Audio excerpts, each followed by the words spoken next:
You got it. Text my client. I'm gonna be behind because my daughter playing games. That shit crazy. Off at 1:30 be there. Show. Oh, that's thanks. Boom. We live. Ain't nobody in here yet. I bet you Omar be the first one in here. Watch. Yeah, he be chilling. It wasn't Omar. It's Late Show 42. Late Show 42, what's up? I thought Omar was gonna beat you in here. Mongo, what's up? Peace, peace, peace, peace. Man, Unc in the building. You know what I mean? We about to get into some shit. You know, get y'all lunch break jumping. Give me a second, y'all. Let me see. Let me text. Yeah, that Brazil done pile up for a minute. Cool. All right, here we go. Pile up for a minute, y'all. Yeah, y'all come on in here. Come on in here. We in here. We just, you know, waiting to get to 100,000 before we start. Right, we don't want to jump too soon. Right.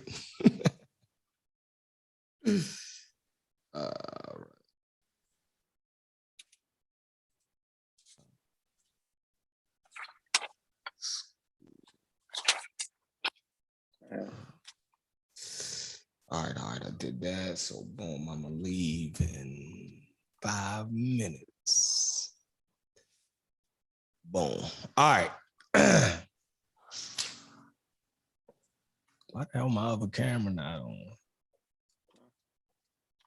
You can switch views. Yeah. Dang. Yeah. That nigga got the hype Williams, nigga. Yeah, we can I got 3 cameras. I got 3 different cameras at different angles. Dang. I'm over here in the hood with it in the car. I'm about to go jump in the whip in a minute. I know you is. And the Whip Van Winkle. Yeah, Whip Van Winkle. Jump in the whip, but I definitely wanted to start the show because we had a nice audience and a nice build yesterday.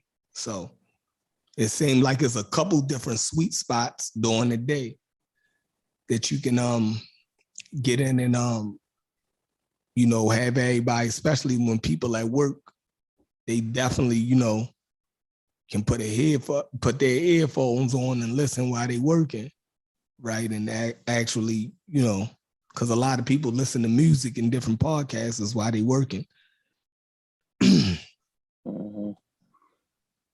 Definitely get something out of you. Yeah, definitely. Hey, Mongo, I'm definitely gonna beat him up again today. Like this an everyday thing for me. You know what I mean? Like I just come on, no sources, beat their asses, and keep it moving. You feel me? They got to do all that shit running the sources. They don't know what they talking about. I keep telling y'all. You know what I mean?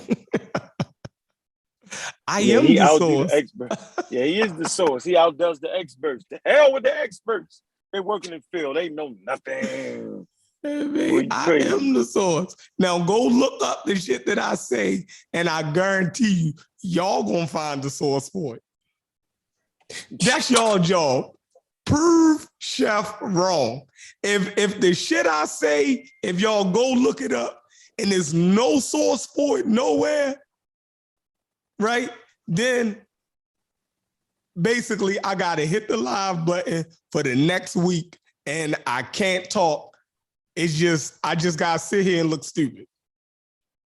You feel me? If y'all ever catch me, like I ain't saying my source, I'm not saying the things that I'm saying is 100% accurate, but I'm saying at least I got that shit from somewhere. I ain't make it up. I read the shit somewhere, trust me. From somewhere. I don't know where. I'm not quite sure where. What moment in time I found it. I ran across it 2-3 years ago when I was on. Yeah, I know. Right. I'm not saying that I heard it somewhere before. See, somebody be like, yo, I heard that somewhere before. I'm telling you, I read this shit somewhere before. You know, I'm not making it up. So read it out of one of Malachi York books don't count though, dog. No, listen.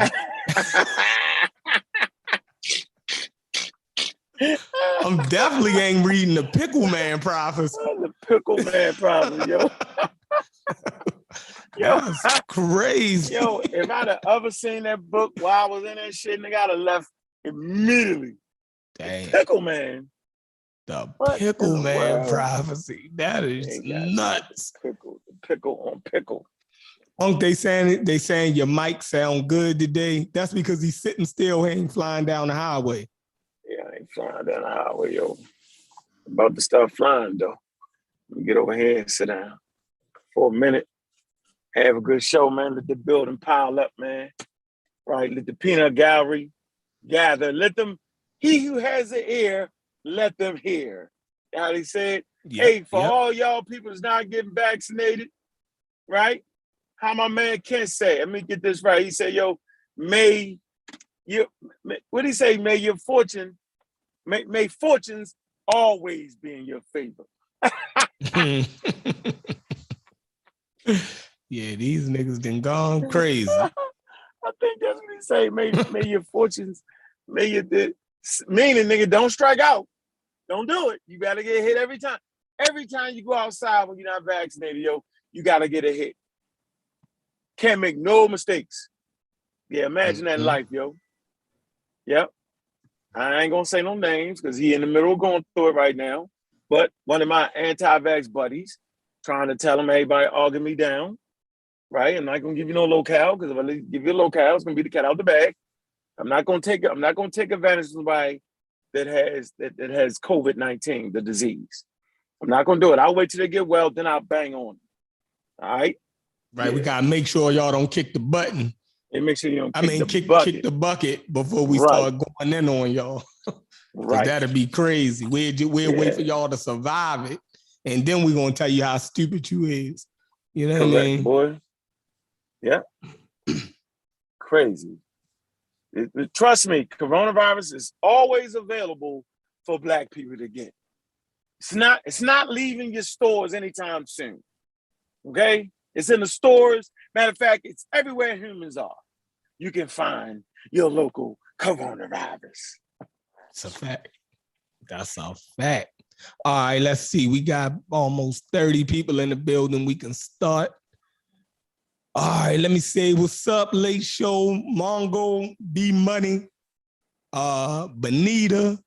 My name is Tika. Timothy Parker, my man Zane.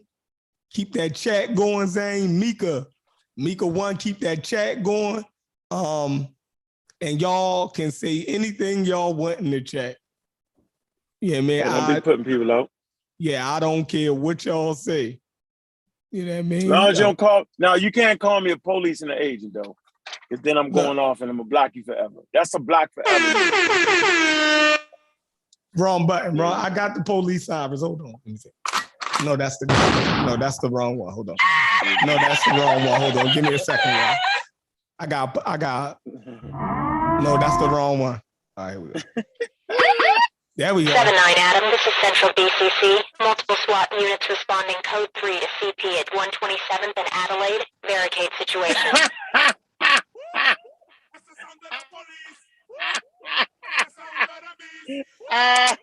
We are the police. Yo, something's wrong with this guy, Chef L, yo. We are the police. Police, y'all silly ass. That's right. Gonna throw you pseudos in jail. It's a SWAT, a hostage situation. You feel me? Y'all pseudos then hijack, you know what I mean? the goddamn community and there's a hostage situation going on. So we the goddamn SWAT team. We coming to free, we coming to motherfucking free our people from this fucking hostage situation caused by Dr. Phil Valentine and the rest of them nuts. Got y'all minds arrested. We coming to free y'all. The SWAT police, the pseudo police. 7-9 Adam, this is Central BCC. Multiple SWAT units responding code 3 to CP at 127th and Adelaide. Barricade situation. Got y'all barricaded behind misinformation. So we SWAT. We ain't the damn police though. We SWAT. The police call us. Yeah, they call us. Call us. We the big police.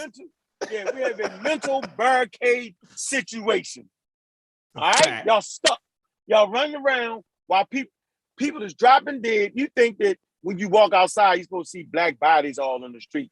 That's not how it works. You just hear, oh, Billy just died. Boop. Oh, my cousin's friend just died. Boop. Oh, such. That's how it's coming now. So watch this, yo. You will never hear. I don't like to use the word never, but for the most part, you will never hear people dropping dead from a vaccine. It seems to be the only people who drop dead from vaccines are white people because white people purport that. But black people, you never hear about that in the community, but you hear about them catching coronavirus and you hear about them dying. That's very, very, very, very interesting to me. Yes, it is. Man. Yeah. I'm definitely an agent, y'all. Whatever that means, I'm that. Like, it doesn't affect me at one. That's pseudo to call somebody an agent and the police. First off, we just up here giving information. If somebody information disagrees with yours, then all of a sudden they're a goddamn agent. Like, that's crazy. So you can't even correct people nowadays. You can't even disagree with them, right? And without being called an agent, and I'm cool with that. You know what I mean? Yeah, you gotta call me SWAT. Yo, I'm gonna start to get mad. Yo, just call me SWAT. We coming to kick that door and snipe you the fuck out. Right, that's what I'm about to do. Yep, choke you out for doing that. So be on the lookout.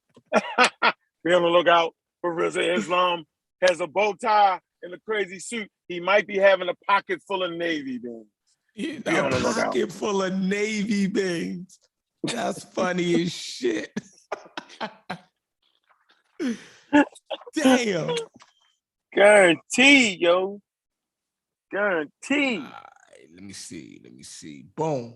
All right, Unc, I'm about to jump in the car. Give me one second. All right, give me a second, y'all. Let me.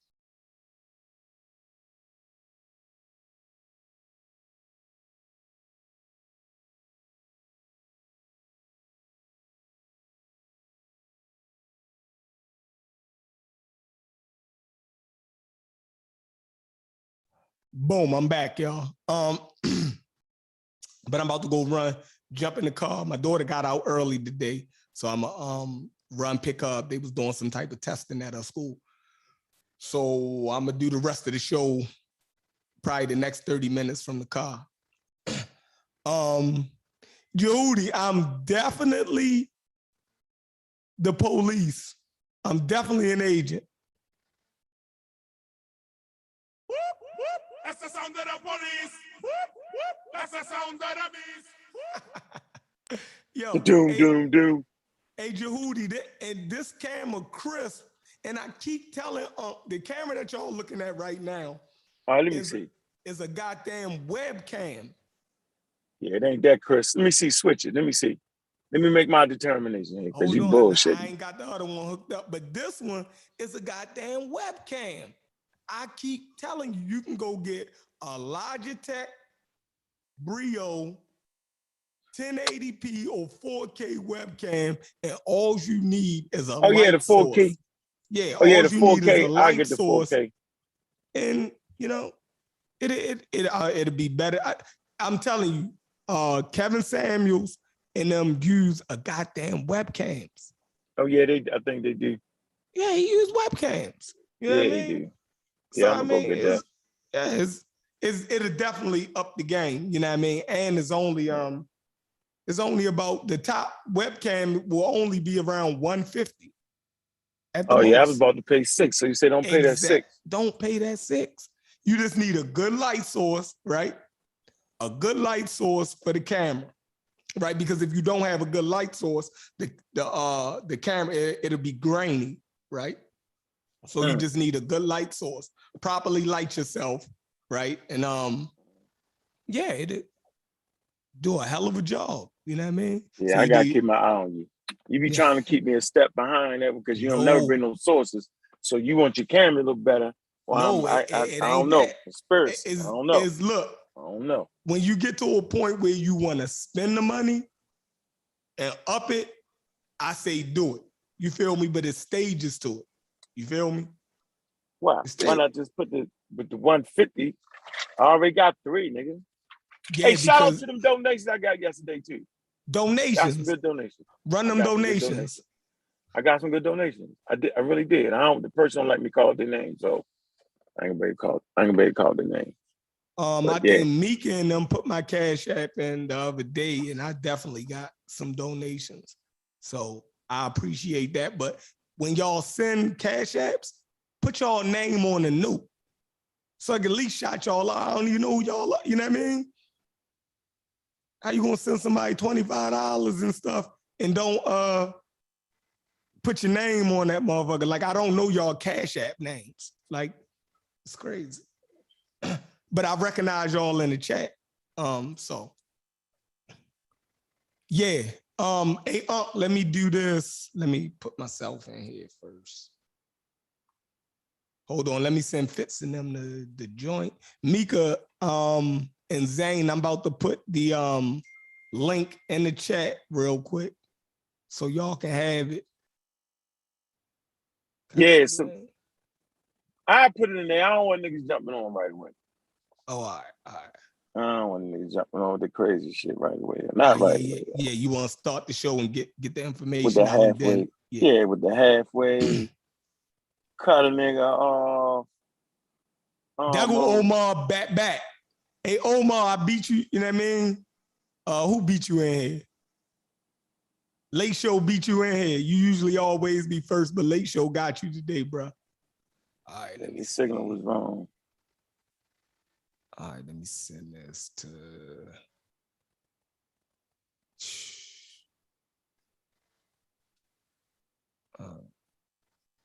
Yo, my daughter waiting for me. Yo, I know she about to go crazy.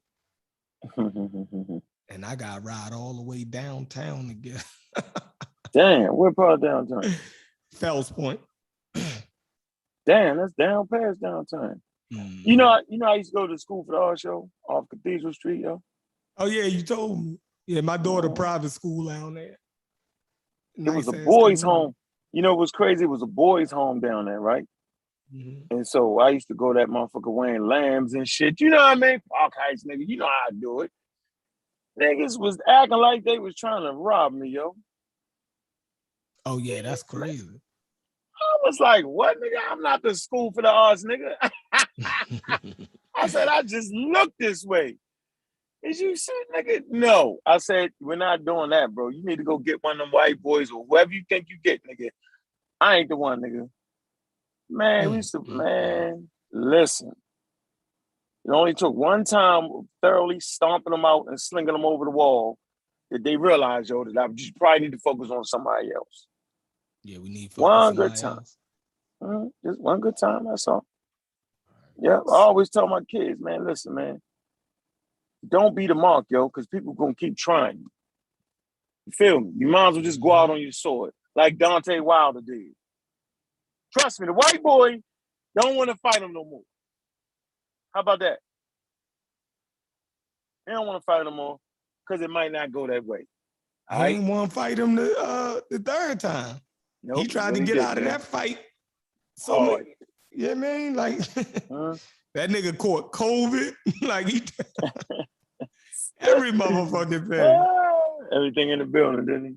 Everything in the motherfucking building. And I say this, he definitely he definitely another conspiracy, but Tyson Fury was supposed to be counted out on that second knockdown. All the time, they get in, they don't keep getting up. After the second knockdown, the commentators, if y'all go back and watch it, the commentators that was actually commentating the fight, Andre Ward, who is a world champion boxer, right? Undefeated, and was once undefeated and was once pound for pound. He said during the broadcast, that is an extremely slow count. I don't know what's going on. He said this during the broadcast. Now, after the broadcast, they went back and ran the time clock. Deontay Wilder second knockdown on Tyson Fury came at around 18 seconds. It only supposed to be 10, right? Yeah, hold on. The in the ring clock was at 18 seconds. He didn't fully get up until 2 seconds was left on that clock. So from the time he hit the ground, it was around 15 seconds he was down on the fucking ground. Now, and the guy was giving him a slow count. Now, it doesn't mean that, what you call it? The referee still counts when you on your feet. Just because you on your feet don't mean that the count is over. Y'all got to remember that too. Y'all done seen people be on their feet and the ref is still counting because he can see that the guy's not collected yet. Just because you on your feet don't mean that you collected and ready to fight yet. So he continue to count, then he grab your gloves, he wipe your gloves off right on his shirt in case you got any debris from the, because you gotta use, any debris on your gloves from being on the canvas. So he then takes your gloves and wipe them off on the front of his shirt to make sure you don't cut nobody with no debris or get something in your opponent's eye. So you're getting more time right there. When he wiping your gloves off, then he back up from you and he asks you, can you continue to fight? Are you okay? Right? And he looking at you the whole time, right? So all of this time, this dude is actually getting himself together. So it's, you know what I mean? So it ain't like he wasn't really hurt. He was hurt like a motherfucker. He even said it. Yeah, all of the extra time you get, you know what I mean? He definitely, but from him hitting the canvas to him getting back on his feet was actually 15 seconds. And other announcers that was announcing the fight, commentators were saying that the count was extremely slow. And he stopped his count because Deontay Wilder, he stopped his count at 5. Think about this, at 5, he stopped his slow count and went and told Deontay Wilder that he was in the wrong corner. What? Because Deontay Wilder was, he said he was kind of off because he got hit behind the ear. So when he knocked him down, the ref told him go to the neutral corner. And when he told him go to the neutral corner, Deontay Wilder was still walking around and he walked into the wrong corner. The ref had started to count, right? So when he got to 5, he seen out of his peripheral that Deontay Wilder wasn't in the neutral corner. So he stopped the count at 5, went over and put Deontay Wilder back in his neutral corner, then went back and picked up the count at like, what? Yeah, he picked this count back up from like 5. Now, there's a dude outside the ring called the timekeeper. If the referee gets distracted, the timekeeper keeps counting. Right. The timekeeper, hold on, let me turn my camera back on. My daughter is going to kill me. All right, so look, the guy outside the ring, the timekeeper, right, is sometimes called the snap count keeper, but the timekeeper, right? Mm-hmm. He is sitting there, and when the guy hits the canvas, right, he's starting to count, right? He's starting to count. The ref comes up and picks up the count from where the goddamn timekeeper is at. So when he put Deontay Wilder back in his corner, he should have looked at the timekeeper and see where the timekeeper was at his count, because the timekeeper is counting along with the ref, right? It's not just the ref counting. When the ref start counting, the timekeeper start counting with him to keep the count. Correct. Now, the referee get distracted by Deontay Wilder not being in the neutral corner. He stops his count and goes over and corrects Deontay Wilder. So when he comes back, he's supposed to look and see where the timekeeper is at, right? Right, he's supposed to pick up, it's called picking up the count. And picking it, he didn't do that. He started his count from where he left off at, which gave Tyson Fury more time. Now, Tyson Fury definitely beat Deontay Wilder up. Nobody is saying he didn't, but according to the rules of boxing, he got knocked out. Got knocked out. Like they're the rules. You was down for more than 10 counts. Yeah, it's a 10 count. So who you think I'm gonna blame for that? I'm gonna blame Deontay Wilder's corner for that. No, I'm gonna blame the ref. I'm gonna blame Deontay Wilder's corner for that. Because watch this.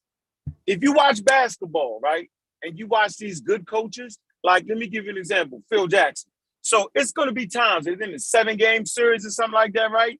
And that means when you in the championship 7-game series, it's when to go to fuck home. So you'll watch the gamesmanship and the expert coaching by like a Phil, right? So what Phil will do is, if he feel like Kobe is not getting the calls, right, or something's going on, or Jordan, what he'll do is, he might make some noise during the game, but in that motherfucking press conference, he pressing.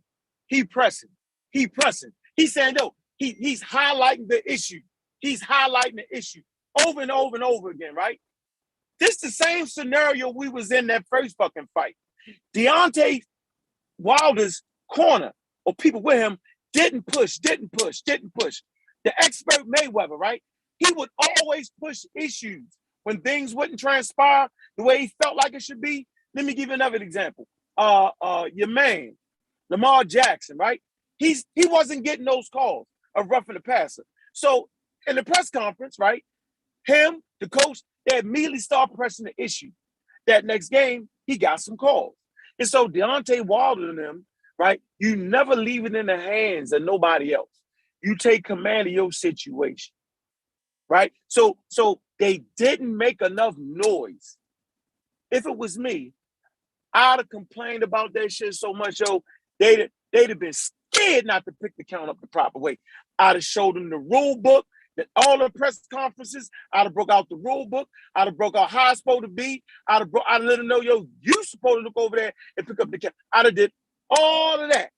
So the fact that they didn't do that and let them get away with the same thing again, I got to blame them, That's why sometimes when you see me go on Sarnetta's joint, right? When they start that book, I immediately call it out. I immediately keep saying it. Matter of fact, I did it so much that Sarnetta just starts saying, well, you know what, I'm going to let you get it out, all that shit out before I even bring somebody in. Sarnetta just like to bring people in from nowhere, like the Kung Fu movie, where you just start pointing at people, sending them at you. That's the type of shit he like to do, right? So I counseled all that. Like, dude, you bringing people in, you taking attention away from what the lesson's supposed to be, dog. This is what we're not going to do. Now you see everybody else trying to do that now, where you'll hear them say, well, don't bring nobody on yet. Yeah, because I pressed that issue like that. I felt like I never was getting my due proper, right? I felt like I was always having to fight 3, 4, 5, 10 pseudos at a time, right? They would always be allowed to say what they want to say, cut in. When it was my time, to speak the shit, right? I was always getting favored in the wrong direction. So, I changed that. So I say all that to say, whenever you're in situations, any type of contest, any type of conversation, man, you got to express yourself, So I'm feeling like Wilder than them, right? They didn't do it right. That should have been the highlight of every press conference. Well, the last time, right? Not trying to show the ref up, we did not get proper count. Let me show you. Show the game film. See the proper way, based off the rule book, based off of the Nevada Nevada, a commission is to, when a person gets knocked down, you put me in my neutral corner, but the count is already started, right? So when the ref comes back to the person, he has to go to the person, the timekeeper, and pick up the count because the timekeeper is keeping the official time. They should have pressed that shit out.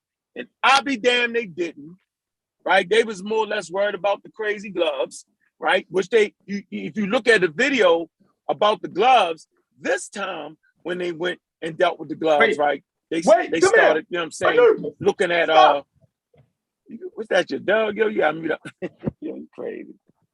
This time when they looked at the gloves, right, they started really getting real technical to the point where they had to start cutting gloves open. And I learned a lot from the gloves, right? Looking at them damn gloves, Wilder should have went with the horsehead gloves. They seem to be a little more harder on the skin. I don't know. But anyway, that's the point I wanted to make.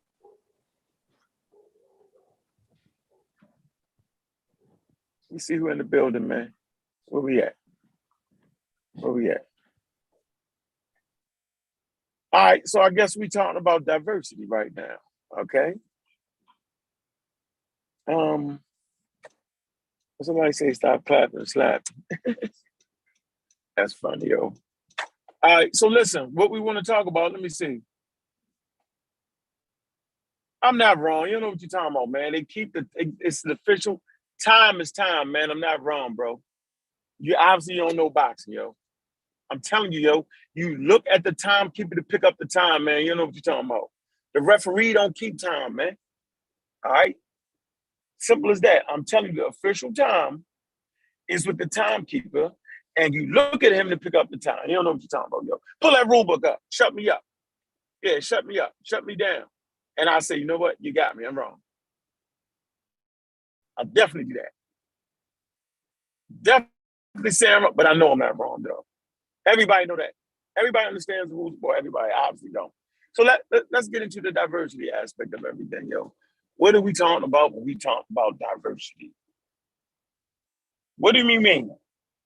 So whenever we talk about diversity, that was the what I want to say. The impetus? Don't want to use that word. That was the thing that caused humans to be in a mode to handle infectious diseases, to handle surviving on Earth. Because diversity is the thing that helps promote successful, viable offspring. The mere diversity. So one thing just can't come in and wipe you out. This diversity could be a response to viruses, right? We know that the DNA, all right, actually has viruses a part of it. So sometimes you can't beat them. How they say, if you can't beat them, join.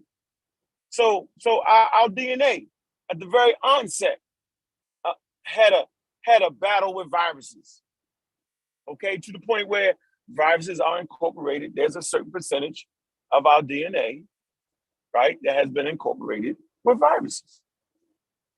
Okay, so there's bacteria that develop to fight against other bacteria. We now know there's good bacteria and bad bacteria. It used to be, go ahead and give the antibiotics, kill all the damn bacteria. That's like dropping a thermonuclear weapon in a situation. These days, they have field nukes. A field nuke can actually be placed in a specific place. You ain't got to blow up everybody. Well, the enemy is here. We got the non-combatants over here, 500 feet away, 700, 1,000 yards away. We can drop a nuke right there instead of just dropping a nuke and getting everybody. That's what the antibodies did. It wiped out the good bacteria and the bad bacteria. But you know how science is self-correcting based off of really understanding bacteria and viruses. They recognize that that's not what to do. We don't want to kill all the bad bacteria, the good bacteria. Your body needs good bacteria in your stomach, all these things. And so it's diversity, which actually is the key to survival. That's why the mRNA vaccine is essential, okay? Because it's able to keep up with the arms race. So I'm pretty sure y'all heard me say this before, but we're actually in an arms race. The arms race is against viruses and bacteria. Human beings are forged through evolution by way of natural selection. Human beings fighting against diseases that get you sick that have been forged by evolution. We're actually watching this whole thing play out right in front of our eyes. This is the perfect playground to understand evolution. Whenever you hear variant, right, that's actually evolution. A variant, a variation from the original. So you see these viruses, humans respond, the human body responds, okay, and viruses respond. I always give that example of mice or rats and rat poison. So you'll have 10 rats, you'll give them some poison, 8 of them will die. One will get sick and won't nothing happen to the other one. So once again, 10 rats, give them some rat poison. 8 of them get sick. No, 8 of them die. 1 gets sick, don't die, and 1 don't even get affected.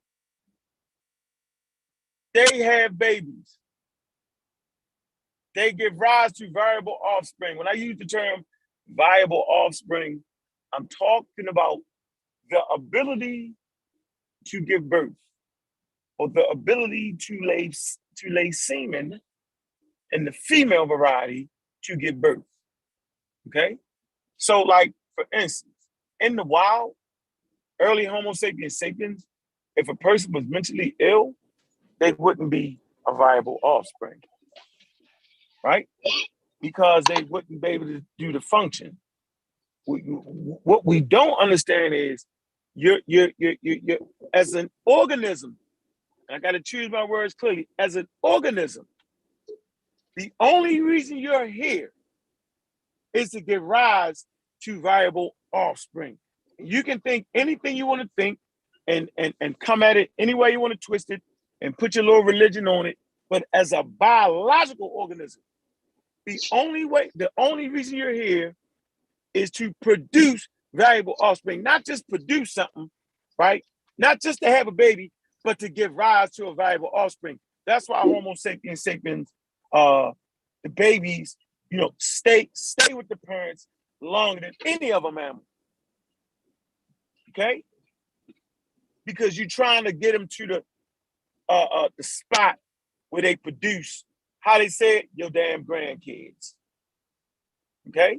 So that's what I mean when I say viable offspring. So let's go back to the rats. So those rats, 2 survived. Out of the 2 that survived, 1 got sick, and the other one, you know what I'm saying, ain't nothing happened to them.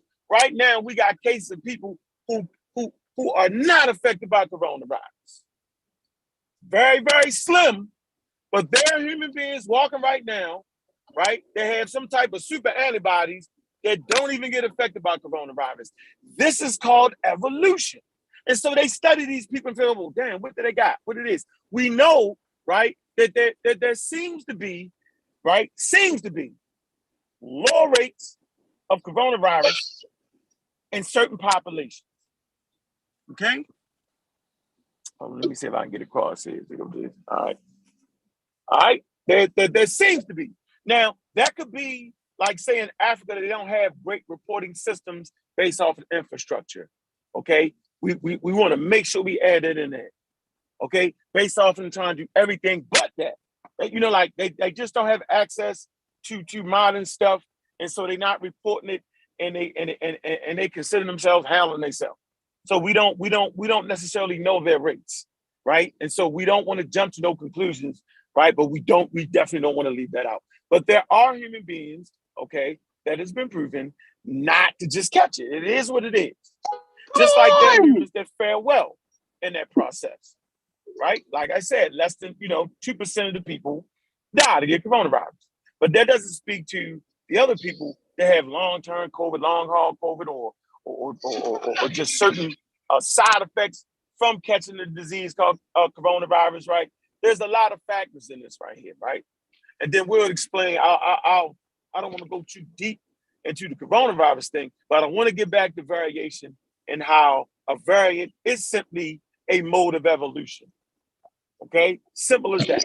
When we talk about variation, right, we're talking about a variation from the original, a strand, right? Maybe two proteins different, right? This is essential. This is important in understanding. So understanding evolution would have went a long way for the community in combating the misinformation on the subject matter. Okay, so now you got different variety of trees. How come all trees aren't the same? Because insects attack trees. Trees do certain things. If all trees was the same, if a particular bacteria would attack a tree, it would kill all the trees. But since there's different variations and different genetic makeups and different this and that, certain trees have different mechanisms that will fight off certain bugs. This takes place based off of variety. So let's go back to the rats again. So now those rats that survive, they give birth to valuable offspring, right? That now may have the potential to fight against the poison that you gave their parents. Things have mutated and transformed that they might have protection, right, against the quote unquote poison that you gave. That's why you'll find out when you're dealing with pesticides and stuff like that, you can't keep giving the same pesticides because over time, these insects, they breed, they don't all die, and they call it develop a resistance. That's why we talked about the antibiotics, right? They develop superbugs. What is a superbug? A superbug is a bug that has developed a resistance to the antibodies. That's why they say you got to take all your medicine because you got to kill all of them. Even with that, the process of evolution is at play because you never kill all the viruses.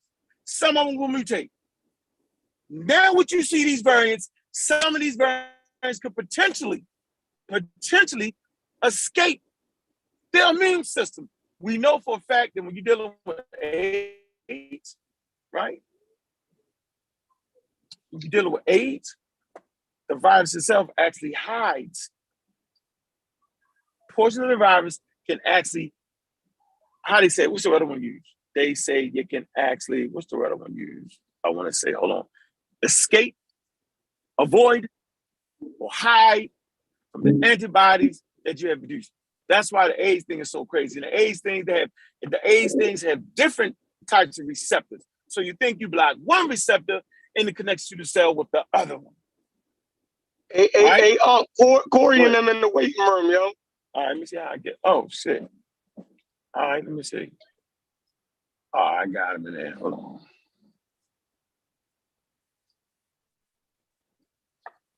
Oh, why it don't pop up on the phone? It's supposed to pop up on that, right? Oh, man. Yo. What's good? What y'all talking about? What up? Talking about variation and evolution, variation in the human population. I'm trying to lay a solid foundation. Okay. You know how Charles Darwin did, yo. He slicked people to death. He just talked about plants. So before I dove on the human population, huh? I couldn't hear you. I was agreeing with you. That's all. Oh. Yeah, so what Charles Darwin did was he tell us. Is that my phone or your phone?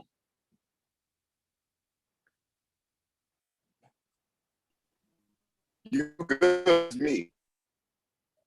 Huh? That's your phone. But how you said the nigga from what's it called? Got you. It sucks you the zone. What's going on, Fritz? You must just be listening to that. What's good? You good? What up, man? Oh, I see you got the little queen in there. Yeah. Just we're Shout out to the learning. little queen, man. Spending that time, yo, with the baby, man. That's a delicate, serious situation for all queens, yo. Dad spend time, right, with the young ladies, man. Shout out for being a father, bro. Shout out. Yeah, big up to everyone. Big up, Vance. Yeah, appreciate you coming through, yo. That was a great conversation we had yesterday, bro. Appreciate your input all the damn time, bro. But I ain't mad if you cuss me out sometime, though, Fritz. You cuss me out. Because I might cut you out, so don't. It's all love. You know it goes. You know it goes already. We agree to disagree a lot, but that doesn't change our relationship. You know, we're all brothers. It's bare love. Yeah, that's right. Because we fight for the same thing for sure, yo. But that's real right there. I gotta give you that. That's a real point. So, all right. So, real fast. So, I'm laying the foundation. I wanted to talk about real fast how Darwin, he strictly talked about the biological organisms that were plants and animals, and he stayed away from the issue of human beings. Because as soon as you mention human beings, people fly off the roof. But what I will tell you is the same forces that forge and form the variety of plants, the same forces that forge and shape the variety of animals is the same forces that shape and form the animal that is Homo sapiens sapiens. That's the piece that most people can't get around based off of their religious orientation. So I just want to definitely put that in there. Hold on. Yeah, I agree totally. Make sure we got that. Make sure we got that in play right there. Hold on. All right, so where was I at? I was talking about Darwin, what he did. I talked about the rats. I talked about that. Let me see, the rats. Talked about that. I talked about the antibiotics. Okay, so with that, we should have a clear foundation. So now when we talk about Africa, now we can talk about the species of Homo, right? That's the species, the genius. The genius is the Homo. The species is sapien, Homo sapiens. I think I got that right. All right. But don't, I can clear it up. I can get that cleared up. But we talking about the genius Homo and the species is sapien. I'm thinking I got that right. All right. So this same force that played a role, right, in forging the fauna in Africa is the same forces that played a role in diversifying the population. Now, the reason the population is diversified in Africa, so like I said, so that germs and bacteria and disease, okay, just don't wipe it out. Because if it was just one gene of Homo sapiens sapien, yo, I guarantee you there would be some type of pathogen, since we are surrounded by pathogens, right? That will actually attack and destroy. Oh, I got to let people in. I'm bullshitting. Oh, all right, Cedric. 7L. Y'all in there? Yeah, they in here, They in here. That was my phone earlier. I was going through a bad spot. We heard you the whole time, though. Yeah, Cedric. He on mute.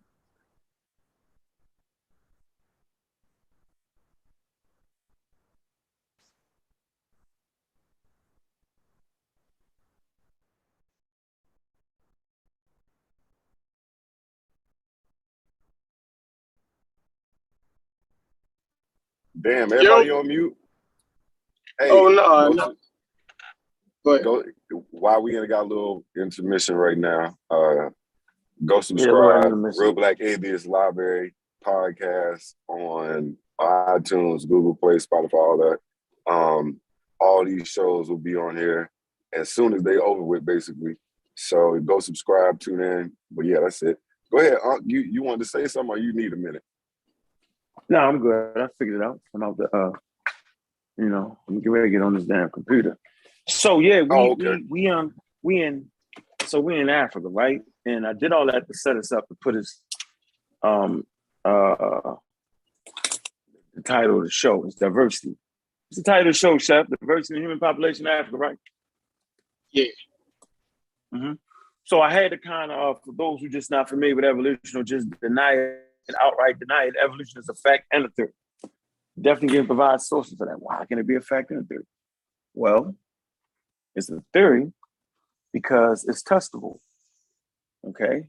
It's a fact because it occurs over and over and over and over and over again. All right? And so when we talk about evolution, we talk about horizontal gene transfer, genetic drift,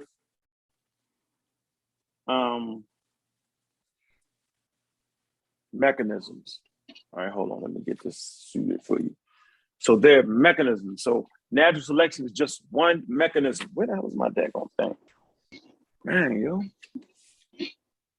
Let me find this real quick to get this set up, y'all. Give me 1 second. Where you at, Cedric? Let me read it out. Man, I can't believe this shit is missing. Cedric hiding. Hey, you hide. Cedric, you ain't gonna help me out today. Yo, try to get my shit set up. That's Cedric sound like Dr. Ben.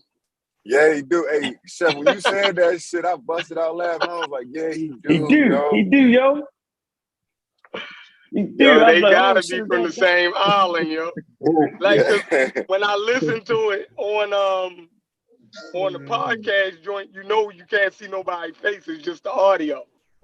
Right, so I'm listening to it. I'm like, yo, this nigga sound like Dr. Ben. Yeah.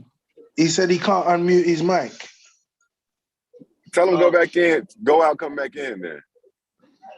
Oh, he said he can't? Let me see. Hold on. Did I hit him up with the ha? Let me see. Yeah, you froze him out, huh? Ask to unmute. Let me see.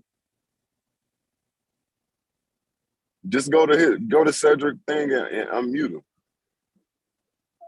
Yeah, I hit him with the ask to unmute, wait and remove, put in waiting room, rename, make host chat. Yeah, hey Cedric, you came in the wrong way. You gotta go out and come back in, Cedric. Yeah. Just tell him go back, come back in. Yeah, you went into another. Dr. Ben Jr. Yeah, you sound like Dr. Ben though. Thought about that yesterday. I heard that shit. I thought it was just me. Yeah. I said, oh shit, did the old man return? Was that the return of the old man? You stupid. Mm-hmm. Trying to get on my damn computer. I got talking shit. I'm good. 1 second. Need that good dose of evolution. Mm-hmm.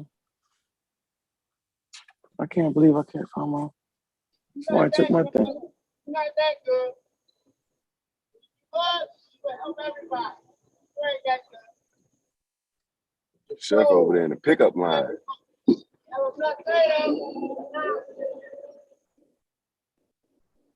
What happened? You picking the kids up?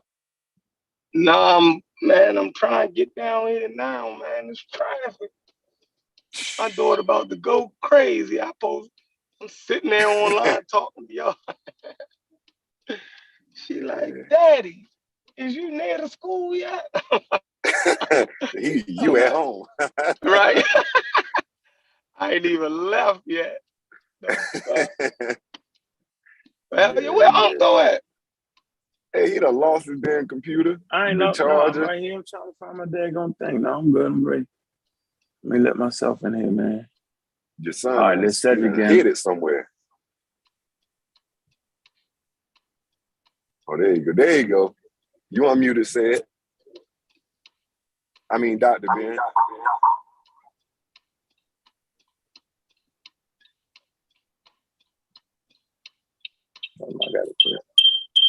Oh, yeah. Somebody got their feedback. Got on 3 avatars in here. Got it now. Oh, yeah. You good. You on your severance status. Damn, man. Yeah. Switch up, put on computer glasses. That way I gotta be all the way up there like this. They had me like this. People out, yo. For about a year, I'm like this talking. Yeah, yo, up there trying to read the screen. Yeah. Damn. I said, yo, they cracking jokes. All right. Spent 400 for these. We need to do something. They cracking jokes. Hey, you got me like this talking. I'm like this. Yeah, yo, what I'm saying is, what? Wow. They had my glasses. You know what I'm saying? Had me, I don't know, man. It's crazy. Yo. Had them joints wrong. Had no idea, yo. They had me all like this. You don't be talking like this, yo. It's crazy, yo. Cedric, what's up, Cedric? Unmute yourself, man. I can't unmute myself. Really, Cedric? Ask you unmute. How can we get Cedric unmuted? Cedric, unmute yourself, man. That's his phone. It's your phone, Cedric. You came in here wrong, yo. You got to come in and hit the thing. You hitting the wrong thing, yo. Man, I'm gonna have to come drive up. I got to come spend that 50 with you, Chef.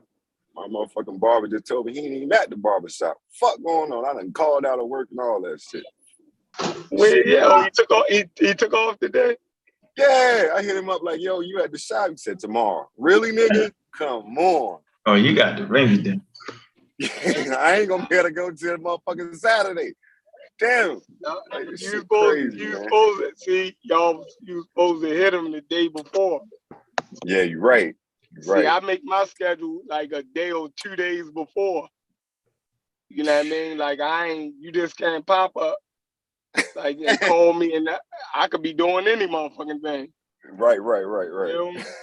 Yeah. Like if I don't know you coming, I'ma plan to do something else. You know what I mean? Man, I should have hit this nigga yesterday. Yeah. Fuck. But barbers got lives too, y'all. Like yeah, that's a fact. That's a fact. That's a fucking barbers fact. got lives too, yo. We just ain't sitting there, you know. Unless you got a young barber or something like that. Yeah. It don't work like that no more. that was the old school barber who, you know, opened up at 8 o'clock and closed at 5. Yeah, you know yeah, man. Like, so he in that motherfucker. Nah. It ain't happening. Yeah, barbers move around just like y'all, yo. You feel me? Fuck. I'm looking crazy as hell. Damn. What you got lined up for us though, huh? I'm just trying to. Hey, Cedric, what's up, man? I'm good. Come on, man. You got in here. You gotta be better than that, man. You can't get old on Joe. I was listening to that beautiful bill, so maybe that's the problem. Yeah, you got old on the show. You can't even fucking unmute yourself. The hell's going on?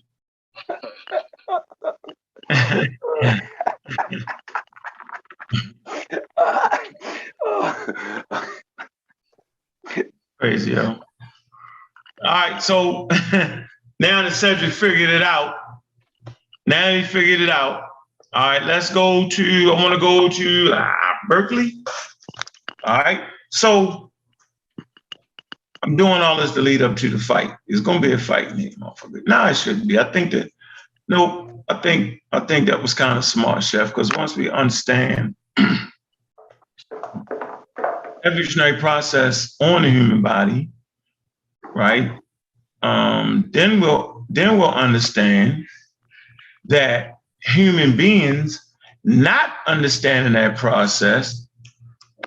Let me see.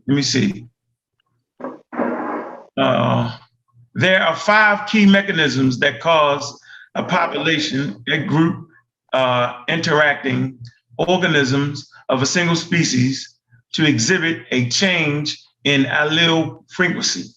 So an allele, A-L-L-E-L-E, frequency. So an allele is a variation of a gene to exhibit a change in the allele frequency from one generation to the next. These are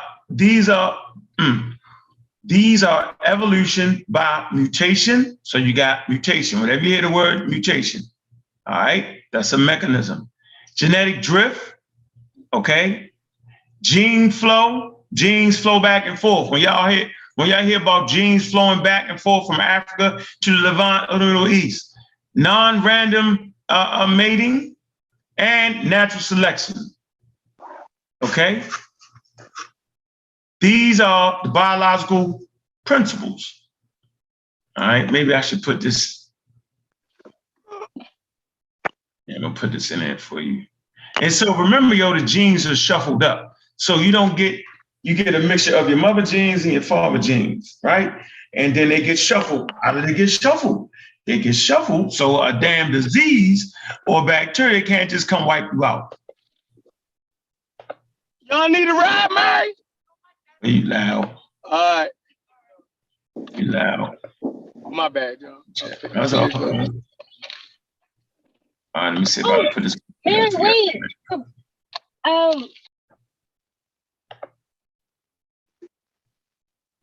Put this in here for you so y'all can see it.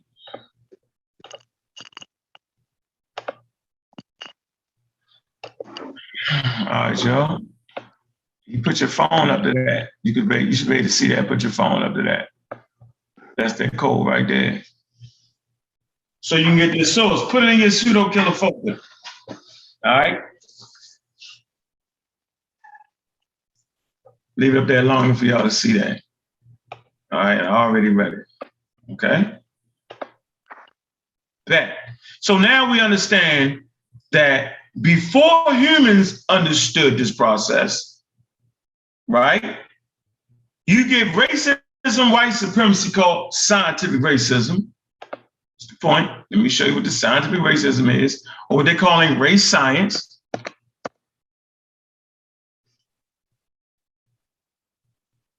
Hold on, y'all.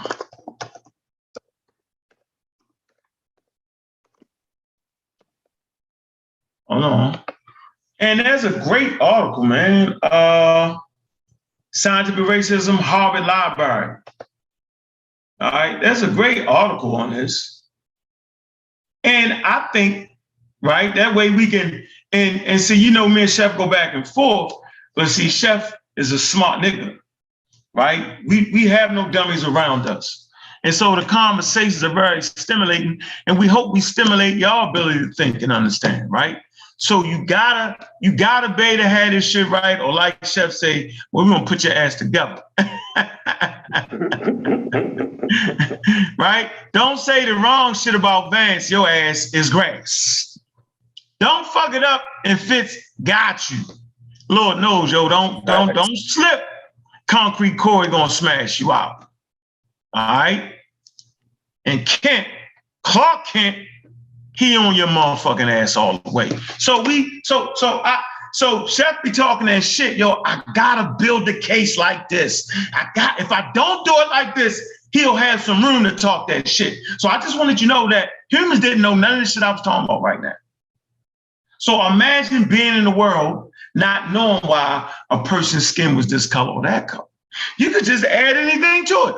Oh, I'm better because my skin is pale. Oh, I'm better because my skin is black. You can add all that shit. You're a different person because you don't have the same lip size as I got.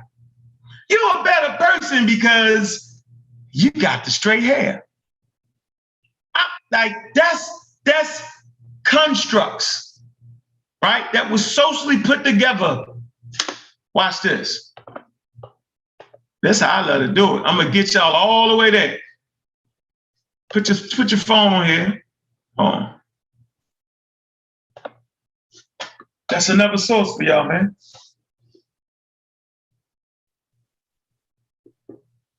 Stop dropping stuff in my car while you eating. We can hear you, Chef. Drop that stuff in the car. All right. And so if I stumble over it, don't get mad. I ain't got a chance to read this. Okay. This is from Harvard Library. Yeah, we go top notch in this joint right here. All right. Everybody can see this, right? Since enslaved people were first brought to this country, promoters of anti-Black racism and white supremacy have co-opted the authority of science to justify racial what? Inequality. I'm gonna say this again. Since the enslaved, you have to be kidnapped, victim, and then they enslave you. Since the enslaved people were first brought to the country, promoters of anti-Black racism and white supremacy have opted the authority of science to justify racial inequality. A history of pseudoscientific methods. Boom. So when I started reading these documents, I'm like, man, that pseudoscience, that's wild, man. It's wild how pseudoscience, man, can promote such evil and such destruction. We'll get to that part. A history of pseudoscientific methods proving white biological supremacy and flawed social studies used to show inherent racial characteristics still influence society today. Did I fuck that up? Let me see. A history of pseudoscientific methods, all right, proving white biological superiority and flawed social studies used to show inherent racial characteristics still influence society today. So when we having this conversation about the Egyptians, I got to bring this in, or the Khoisan, right? Or those y'all claim to be in the Caucasus Mountains, right? Britain, Britannica, all right? France, all right? The island of Tahiti some damn where, Australia, Canada, Mesoamerica, that's in between South and North America, right? Oklahoma, Baltimore, New York, these areas, right? Our conversations based around groups of people have been influenced by pseudoscientific methods. That's why you'll hear me say, hey, man, as a person who advocates science, if I'm going to talk about the Egyptians, I want to attack the situation as a scientist. Okay? And what that does not mean is, it absolutely does not mean, because this statement here shows you that the race pseudoscientific methods that was promoted did not harm millions of people, because it did. So the social construct that was formulated, right, by the pseudoscience within science, man, it hurt, it maimed, it displaced Black people. And even when I use the word Black people, I'm in a subtle way promoting the race science. And this is where all the confusion comes in, right? So it's essential when we're dealing with any conversation about the people on Africa, not to allow the race science to come in. Oh, below this area, these people look like this. And this area, these people look like this. Well, what about this? Well, polar bears look like this up north, and brown bears look like this. Why? It's not because a polar bear is better than the brown bear, right? Because a polar bear originally was a brown bear. We're just looking at variations, SLC 245, and Ngozi spit that shit off like, that's a variation, that's an allele from a gene that actually starts in Africa first. The oldest variation of the SL245, right, can be found in Africa. That's the gene that causes what? Pale skin. And so these pale skinned bears, it's not like these bears are better. These polar bears are better. They're just better fit for their environment. They're better in their environment, being that color, than a brown bear. So brown bears don't survive at large enough numbers in the Arctic. Why not? First of all, the key component to any living organism is replacing the energy that they burn on a second-to-second basis. That's the first thing to do. That's why I always say it's about food, clothing, and shelter and protection of that. Because you got to replace the energy that you're using to do anything. So these early hominoids, they spent the majority of their day fucking eating plants and nuts. We got to do it the whole damn day.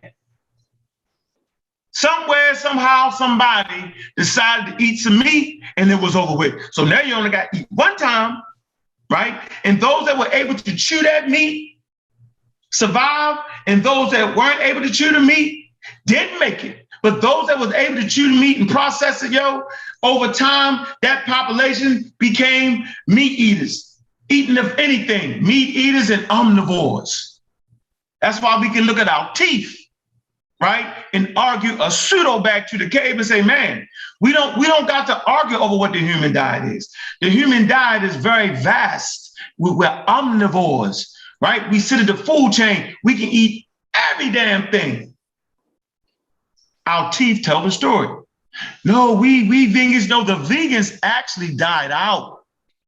Yeah, the vegans, yeah, the hominids that were just eating the nuts, right? Or just the berries and just the plants, they didn't make it. Because while they were spending time eating the berries and the plants, maybe their food source changed based off of climatic weather changes, maybe desertification, whatever it was changed, and those plants weren't allowed to grow anymore. They died out, right? And the only thing was there was maybe some damn insects or some rabbits or some whatever the hell. And if you couldn't eat that, over time, your ass would not give rise to verbal offspring. You would have a lot of deficiencies and you'd be sickly, and anything you gave birth to was sickly and it didn't make it. But those can eat everything at all times, or just catch a daggone bison, right? Feed the whole village while y'all dudes over there running around trying to find something. We done ate one meal, right? Lasted us 3 days. We think about something else. Only thing y'all think about is where the hell am I gonna get some plants from to eat the plants? We need more energy. Y'all moving real slow. But those that ate that good bison or that good mastodon or that good elephant or that good cricket, man, they had energy. And so those that adapted through variation, right, through the evolutionary process. Tell them about the Mongols. Huh? Tell them about how when the Chinese ran up against the Mongols who had that diet of milk, you know what I mean? Like how they was running circles around the Chinese and other armies that they was coming up against because they had better energy. They had more energy. You know what I mean? They was able to process milk, right? So when an army was moving away from their camps to go fight, you was moving away from your food source. But the Mongols, they was moving with their food source, right? Because they had the ability to process milk early. So they was drinking horse milk and shit, right?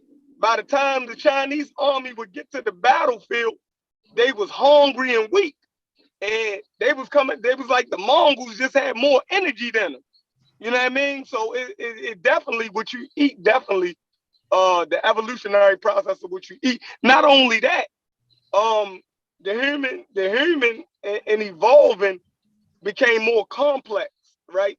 Than the other hominoids that he had descended from. Like our brain grew bigger. Like a lot of our protein in the food that we eat go to fueling our brain, that big ass brain. So you got to take in high carbs and, high protein diets just to fuel the brain. But yeah, that's, go ahead. I just wanted to jump in with that.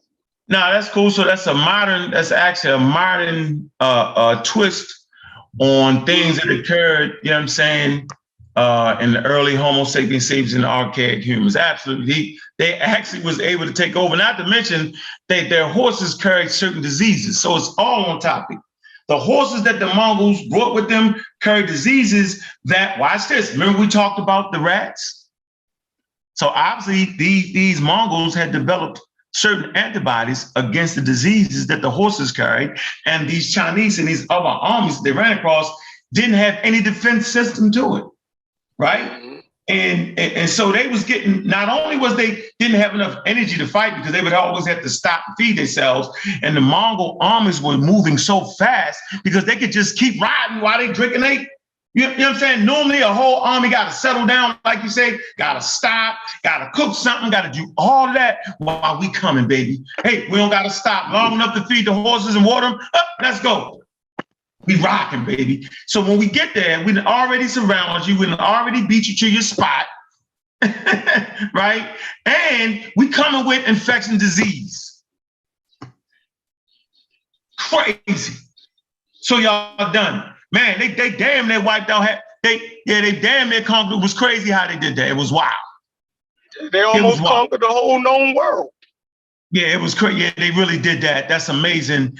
And but see, it's the evolution. It's the variation. They had a variation of certain genes that afforded them protection against the pathogen that the horses carried. They also had another variation that allowed them to process milk. So a lot of times y'all be thinking, yo, they was this, they was that. I'm always telling you, it's the infectious disease, right, that pushed evolution forward, y'all.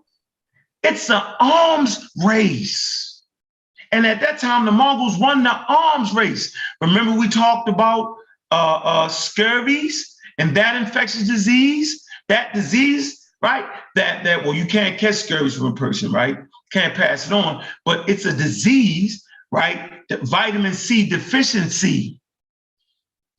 Okay, that until they figured it out, you wasn't traveling around the world on a ship. So when you think British and the European was mighty, no, it wasn't that. It's that they figured it out, the clinical trial that allowed them to stay on ships longer. That's what got them over the hump. You know what I'm saying? Sometimes we give them more. That's why I say, yo, we gotta stop giving, Europeans more credit than they do. When they do something right, you give them credit, but stop it. Stop the overemphasizing. They gonna kill us with the. Stop it, man. It's not even like they defeated the native population. It was the infectious disease when they first came over here. They brought rats. You know what I'm saying? Which brought those fleas. You know what I'm saying? Which had those infectious diseases that wiped out the whole coast. Man, by the time the Europeans came back, there was nobody there. Nobody there. You know what I'm saying? When Cortez didn't beat them, didn't defeat the Aztecs, it was the infectious disease. It was the sick people that they brought back to base camp, right? So when Cortez and them got back, start hearing stories like, oh yeah, they just disappeared out of nowhere. You know the story they give you? Or they just vanished. Empty cities. You know what I mean? They would come back and they would, well, especially up and down the that's in Mexico, but up and down the eastern seaboard, when the first flagships had came up the eastern seaboard, or what we call now the United States, they could basically estimate how many people lived around the eastern seaboard because of smoke, right? Wherever you seen human beings at that time, wood and was the main source of energy, right?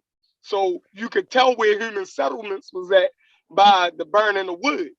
So all up and down the eastern seaboard, they was estimating millions of people had to be there because of the amount of smoke that was in the atmosphere, right? So they didn't land. When they came back years later, you know what I mean? That smoke, the amount of smoke or wood debris that was in the atmosphere had went down like damn near by 90%. So they knew something had happened. You feel me? They knew it was the population was damn near gone. And then when they actually made land, it was damn near nobody there. And the damn Native Americans that they did meet, was telling them stories about how everybody died. Like So, I mean, this shit is recorded. It ain't even, you know what I mean? They definitely died from diseases. But for the white man even hit the shores of North America, the diseases had already wiped them out. Before the white man put a colony on, I'm talking about in North America. You know what I mean? The diseases had already wiped them out. So it's fucking crazy. Oh man, it's crazy, man. I mean, bananas. Okay, so all right, let's get right here. In 1619, when the first enslaved people were brought to what would become the United States, justification for their enslavement were brought here too. It say in the 400 years since then, as those enslaved and their descendants have continued to call this country home, the justification for their abuse and mistreatment have stayed with us as well. Okay, one of the most effective tactics used to justify anti-racism, anti-black racism and white supremacy has been scientific racism. This is what I'm trying to tell you, y'all. This is the environment where you start to get the classifications of the human race, where you start to get the classification of who the Egyptians were. This is the environment that quote unquote Egyptology was born into. This is the environment, we call it race politics. Through the years, scientific racism has taken many forms, all with the goal of co-opting the authority of science as objective knowledge to justify racial inequality. This is why we teach scientific literacy, because they use it as a tool against you. Science can be used for good and bad. Pseudoscience can be used for good and bad. Pseudoscience right now is affecting Black people. Black people have the lowest vaccination rate in the United States. We'll get back to that though, because that's interesting. Anybody want to add something to the conversation real quick? Fitz, Cedric, anybody? Vance? No, everything's quite good. Yeah, I understand as well. Yeah, and I completely agree. Because I sound like Dr. Ben, so I can't argue with me neither. You check it? I sound just like Dr. Ben, yo. All you gotta do is cuss a little bit more, yo. Start cussing, you'll be like, oh shit, the old man has returned. All right, so some 19th century scientists like Harvest Lewis Agassiz were proponents of what's this word, polygenism, which was this posited, I'm saying right, that human races were distinct species. Posited, I think that's the word. Yes, posited that human races were distinct species. So when we watch this theory was supported by pseudoscientific methods. Right? So I'm not going to have a conversation arguing over the race of the goddamn Egyptians when I already know it's pseudoscientific and they use pseudoscientific methods to verify that. It's fun, but at the end of the day, for me, it's crazy as hell. Watch this. It says like cranometry, right? Cedric talked about this. Here you go, right here. Look, see? Y'all see this? See that skull? See them skulls with all the measurements on it, y'all? See? Yo, that's why. Come on, y'all, man. They start looking at skulls in Egypt and shit. I'm trying to tell you, yo. Okay, hold on. Like cranometry, the measurement of human skulls, which supposedly proved that white people were biologically superior to blacks. Early statistical health data, even in the healthcare industry, right? Data was weaponized. Look, this is why, matter of fact, white people, black people be scared of modern medicine, right? And don't give the right reasons why.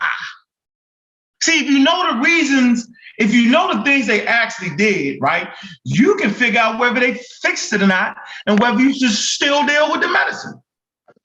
Let me slow that down for you. You want to add something, Chef? Oh, no, I was talking to my daughter. Go ahead. Okay, till I said black power, black African power to the sisterhood. Okay, so listen, y'all. We're not mad when you talk about Tuskegee. We're not mad at that. We're mad when you misuse it. We're mad when you overemphasize shit, when you do way too much, right? If you understand what really happened and what they was using, right? And then you would understand how they attempted to or fixed it.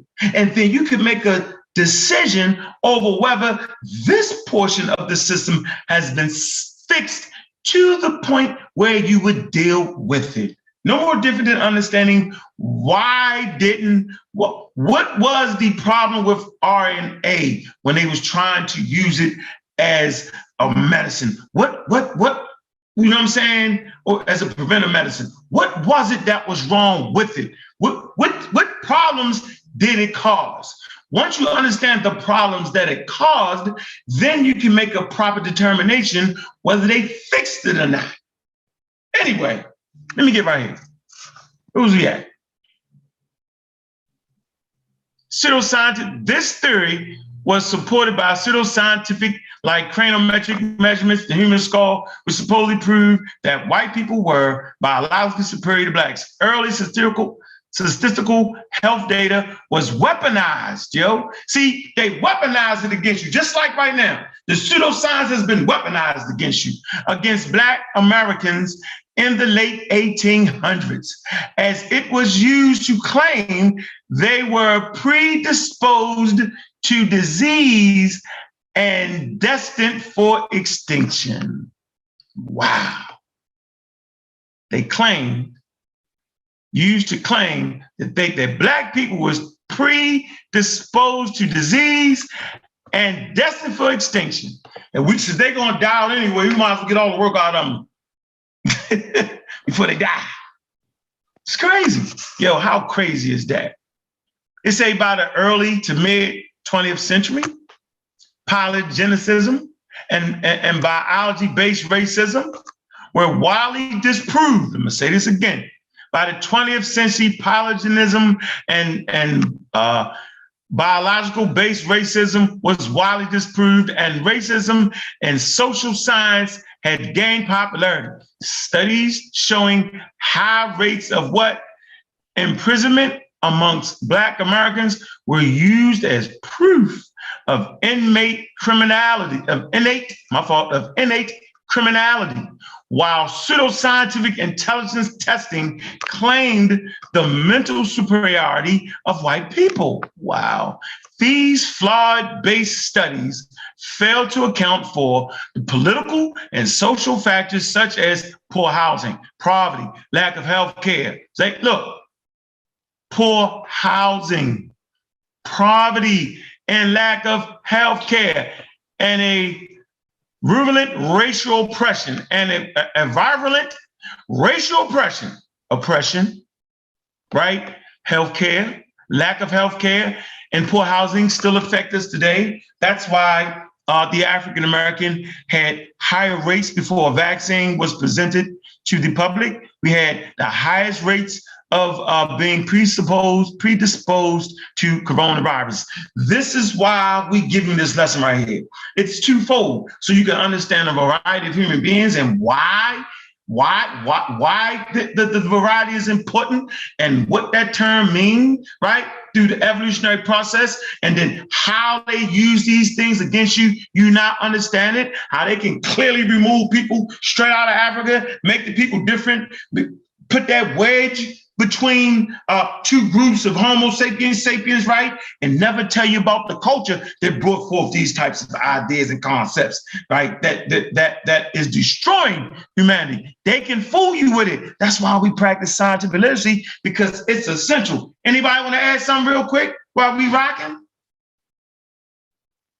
Rock out, rock out. I'm right there with you. I know where you're going. Mm-hmm. I know where you're going. I'm right there with you. Rock out. Okay, so contemporary scientific consensus agrees that race has no biological basis. So if race has no biological basis, then how can we put a race on the Egyptians? How is that possible? What the hell are we talking about here? What nut, what fool over there somewhere is trying to say what people is where? Contemporary scientific consensus agrees that race has no biological basis, but scientific racism still exists. While it is now more subtle than craniometry, watch this, its long history demonstrates that the influence social ideas about race can have a supposedly unbiased research. So now we have a bias in science. That's why it's important to get Black students. Shout out to Dr. Oyamayat. She's doing big things, not just big things. I'm talking about big things. All right. She has allowed me into her classroom to talk to the students about the importance of scientific racism. Understand that, right? And the importance of scientific literacy, the importance of it, right? And how they play a vital role in what they're doing in the engineering studies. How important is that to the Black community to be role models, to usher in and push Black students, male and females, into the fields of science? This is important. 90% of the population in America, you know what I'm saying, is ignorant towards science. So you know when white people have a cold, Black people got the damn flu. So if they're lacking, you already know. How is it that we have the lowest vaccine rate in America? How? Sway? I tell you how, because they're not watching these lessons. Okay? So we're not acting like science ain't biased. We're saying to change those biases, we need more African nations participating, which they are, they on board. We just need overall connection, right, with science, and not to ever think that science is the white man. So there you go, man. I think this is a great article for y'all to read right here, man. Scientific racism, man, from the Harvard Library, man. You know, so that kind of pushes us exactly where we need to be at in all conversations, right? We don't have to argue this. It's just clear, yo, that there is no race. It's a social construct that was used to enslave African people. All modern humans come from Africa. Variations from the original. Variations from the original. White skin, dark skin, black skin, long hair, short hair, nappy hair, curly hair, tight curled hair, longer fingernails, longer hair, body hair, short body hair, tall, short, right? Man, then at the end of the day, they're not even that important. What's important is culture. This should be the argument. What culture did they practice in the Nile Valley? Culture instructs and informs you. Culture teaches you who your enemies are. It helps identify your enemies. It's your cultural awareness. So what practices are good for us, right? What practices are bad for us? What gods should we worship? Should we worship a God in this situation? Is there a need for a God to explain to me how volcanoes work? Your culture will inform and instruct you. That's why I constantly make the point, right, that don't let them take you back to the Stone Age. They take you back to a time in history where things weren't known. The only thing that the early Homo sapiens had was goddamn herbs and spices. What else was it? So you expect people to walk around and grab a handful of grass when they get sick? Because that's what we did. Yo, grab this, grab that. Whoever the person was that claimed they had the ability, they just start throwing shit together. And then over time, they got better at throwing stuff together. There's no clinical trials yet. Based off of the need for survival, early humans did a great job using plants. The job was so great that, yeah, some people lived to 80, but most people lived to 30. So I'm not saying that the early humans didn't live to 90 and 100. Nope, that'd be misinformation. But to put the information in proper context, there weren't a lot of people living to 100. There weren't a lot of people living at 80 and 60 and 40. There were a lot of people living at 40 or 30 and 25. Wasn't living those long out lives. Like the average life expectancy wasn't like in the United States, 81 for the women and 78 for the men. And it might be, it's less for Black people now.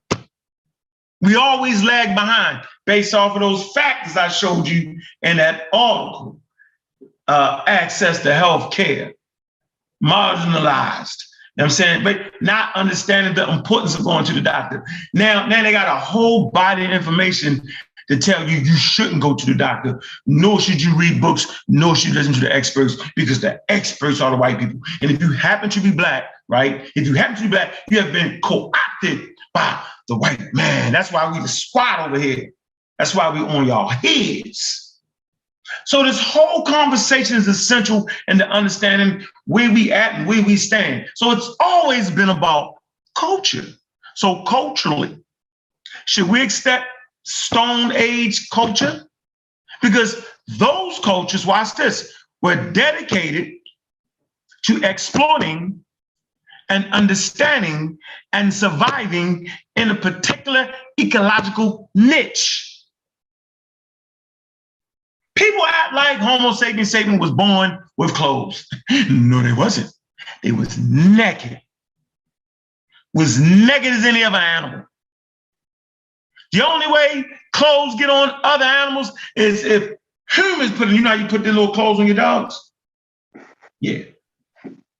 But Homo sapiens sapien had no clothes. That's how we know Homo sapiens sapien. They weren't even born in the colder regions.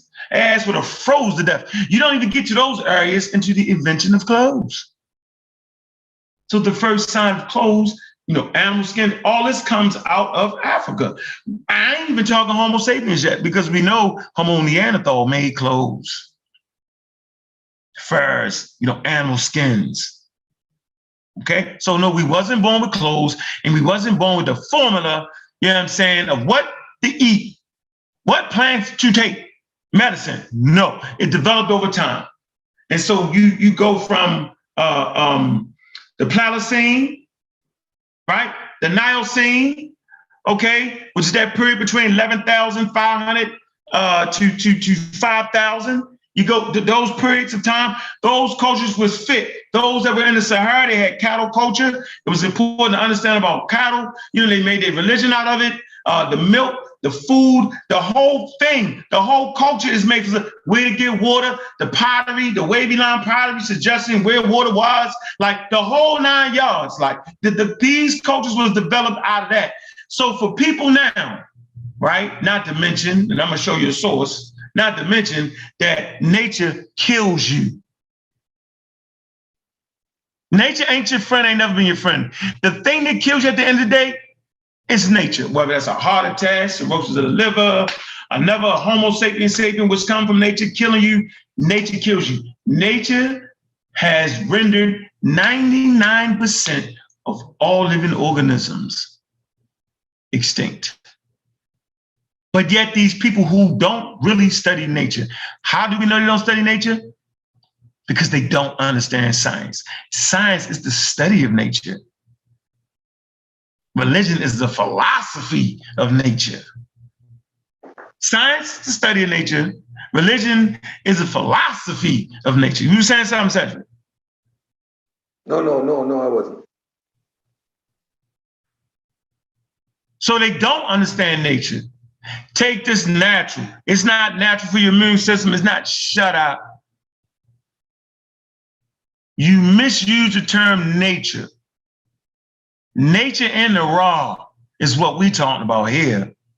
Humans weren't born with clothes on. They was naked in the warm areas of planet Earth, in the savannas in Africa.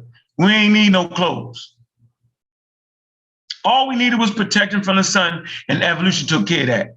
Because those who couldn't block out the harmful UVA rays from the sun, right, didn't make it to the age of reproduction, didn't give birth to valuable offspring, but the ones that were darker over time, the population got darker because more dark babies were born, okay, on the equator or in Africa. More brown babies was born and made it to the age of reproduction than the lighter babies that was born. Okay, the lighter babies over time died out because they didn't make it to the age of reproduction. They weren't valuable. The sun would come in, right? If they did reach the age of reproduction, right, the folic acid would come in and destroy, right, you know what I'm saying? Would destroy, would cause certain diseases, spinal bifidus. Babies was born with open spines. You know what I'm saying? Not functioning properly. So if you're not functioning properly, you know what I'm saying? You remember, you're in a time where they can fix none of this. You just have to sit them up at the tree. You see some babies that they buried. There wasn't high rates of birth. All these factors, disease, all these factors went into life was hard. These people right now, these crazy Europeans that have convinced Black people that nature is your friend and blase, and go natural because it's the new age white movement that is convincing Black people of the cynical nonsense. They got you running around telling them, I'm gonna take some herbs and I'm gonna take these spices and eat some chicken, I'm gonna be all right. So you walking around naked with no protection. You're walking around bananas with no protection, with your chest stuck out. Friend of mine just got the COVID. Not gonna mention his name. He's too goddamn old for that situation.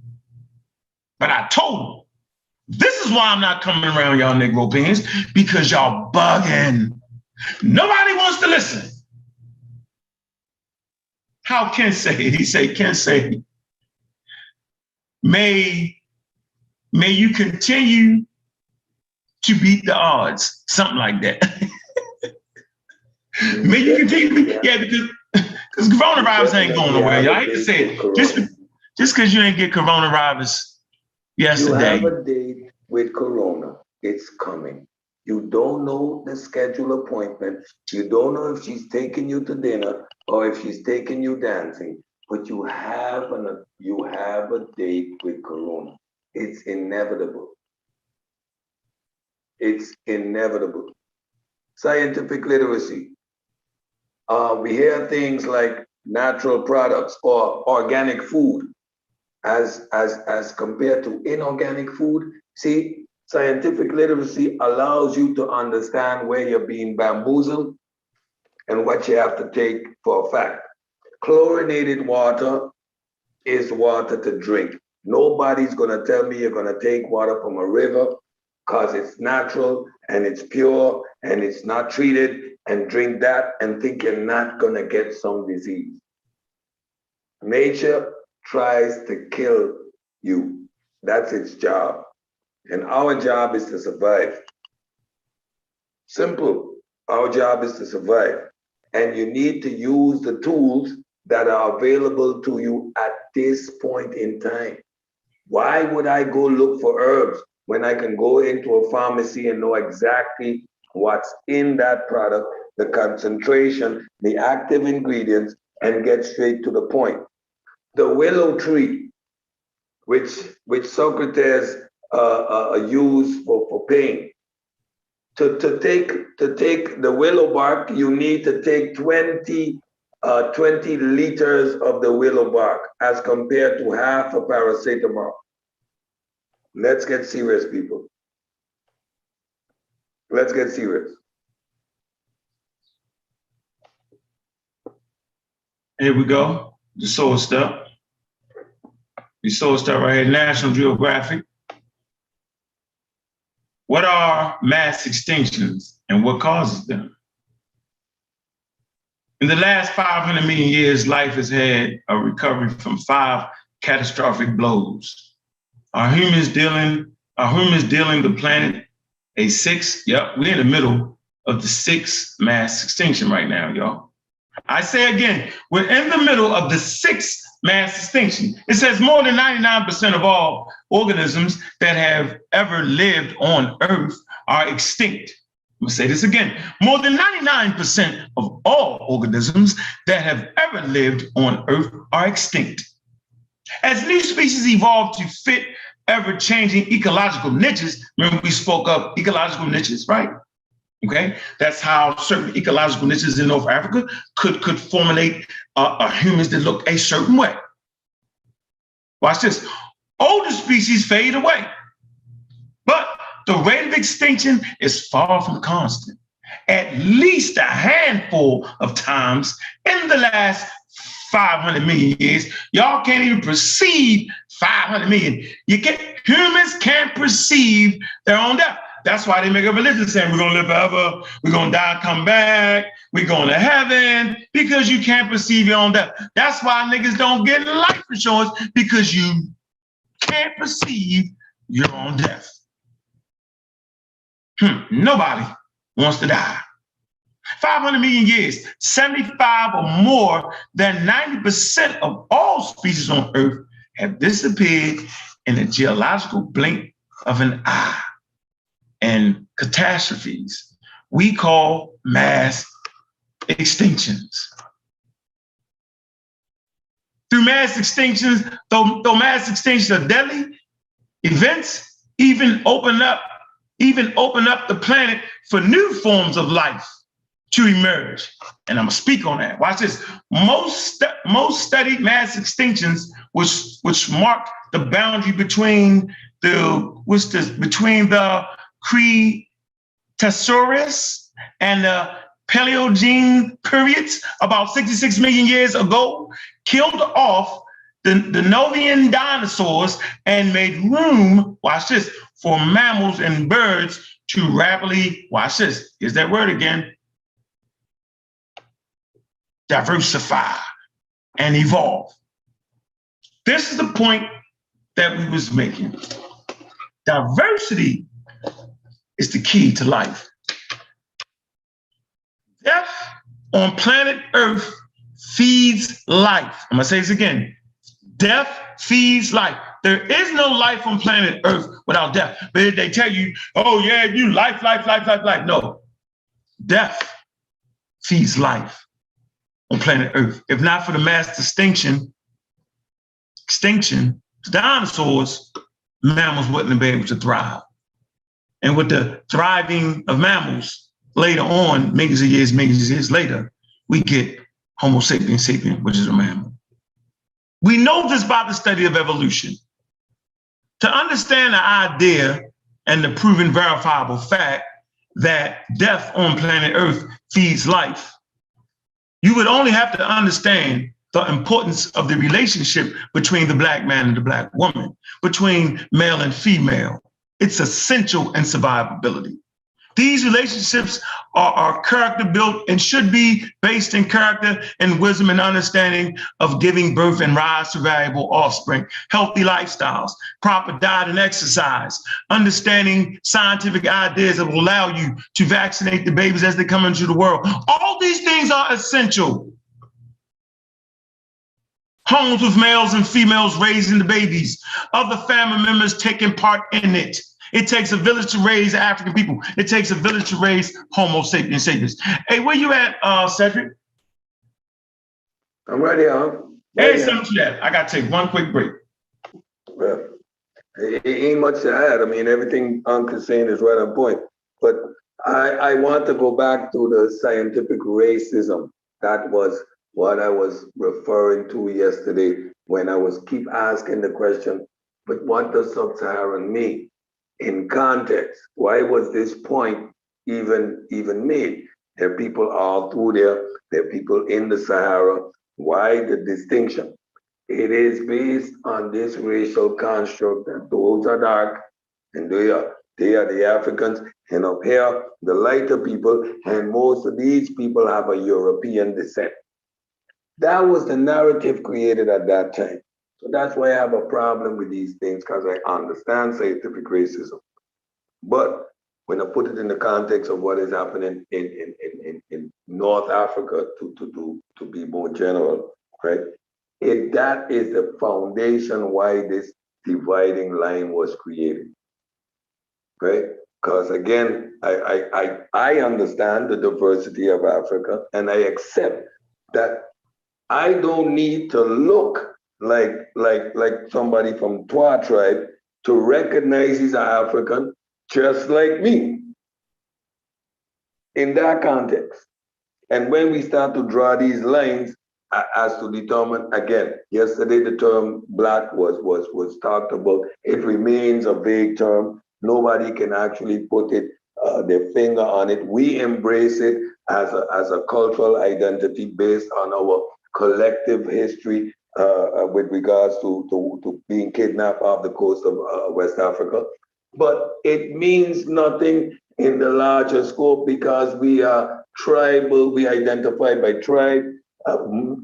Two neighbors, one is this tribe, one is that tribe. My customs a little bit like this, your customs a little bit like that. That's how we distinguish each other. Even back on the walls of Kemet, we recognize how people distinguish each other based on culture, the dress.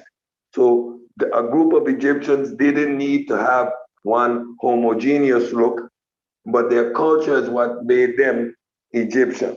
And the color range was every color of the spectrum because of Egypt's importance and its influence in the area.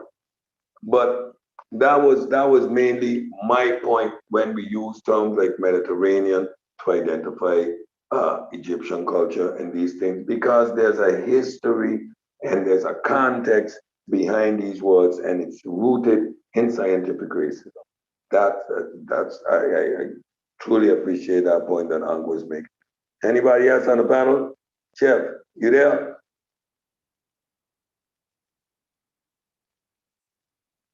Fitz? Yeah, I'm here. Anybody? I'm here. Your turn to add something. No, I agree with everything what was said. Everything was spot on. Good. I'm glad because we needed some clarity. Like when we use the word scientific literacy in our community, it also allows us to challenge when they use science to come up with whatever scheme or plan they want. For example, I was one that because I understood how virus works, how epidemiology works, what modes, what vectors mean, I was skeptical of the World Health Organization's protocol. I'm still one who do not agree with lockdowns and shutdowns. Why? I take the Taiwan model. They were prepared. That's the first thing. They were prepared to deal with outbreaks of this nature. They had hospitals ready. They had isolation and quarantine units ready. They had an infrastructure that was easy to become mobile. Protocol. I'm still one. What? I take the Taiwan model. They were prepared. That's the first thing. They were prepared with outbreaks of this nature. They had hospitals ready. They had isolation and quarantine units ready. They had an infrastructure that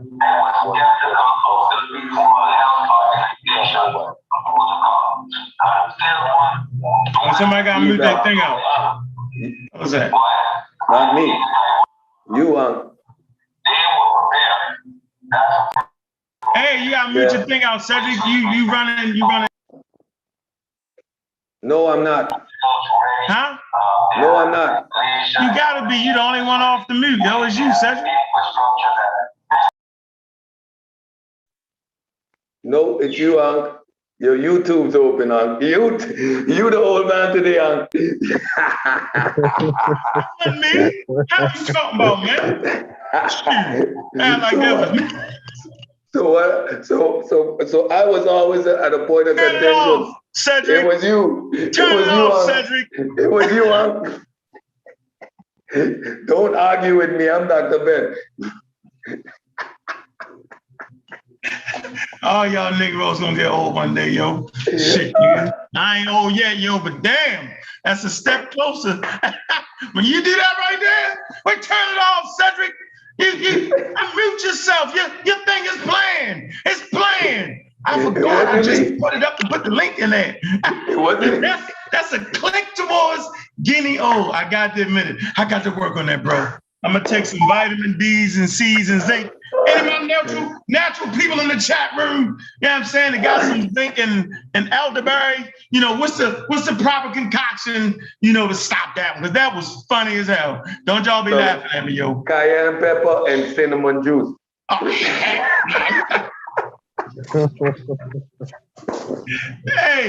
hey, we got some chatty patties in the chat.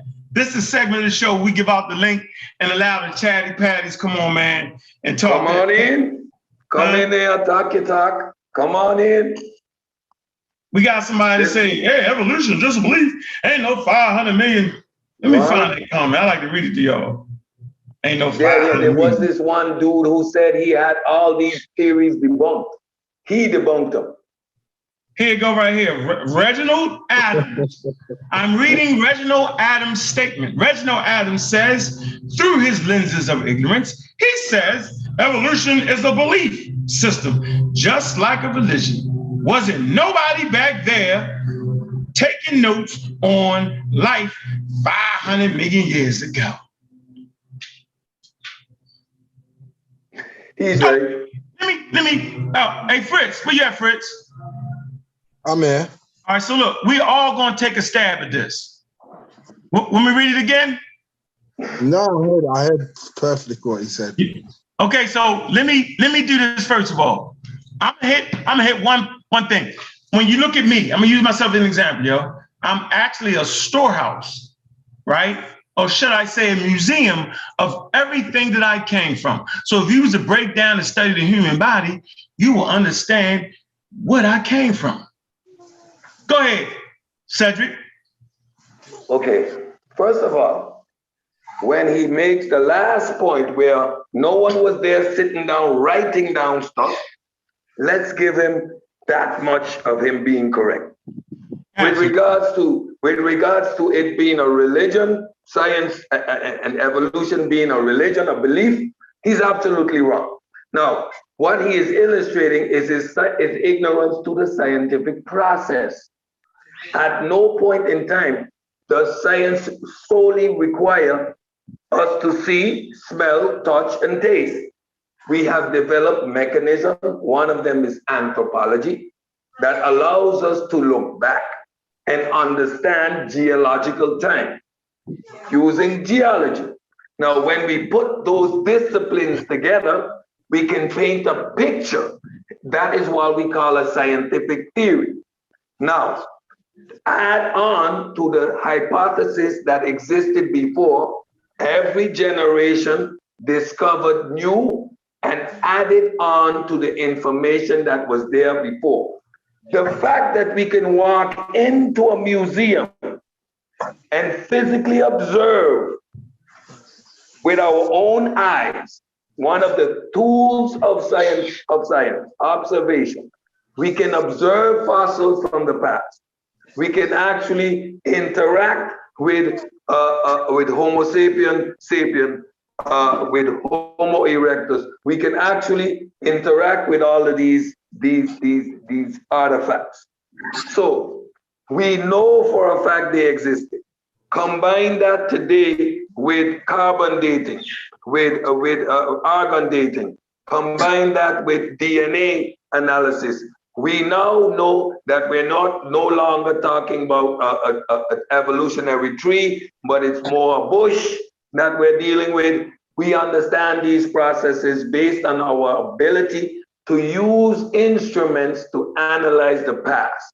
There is no belief required.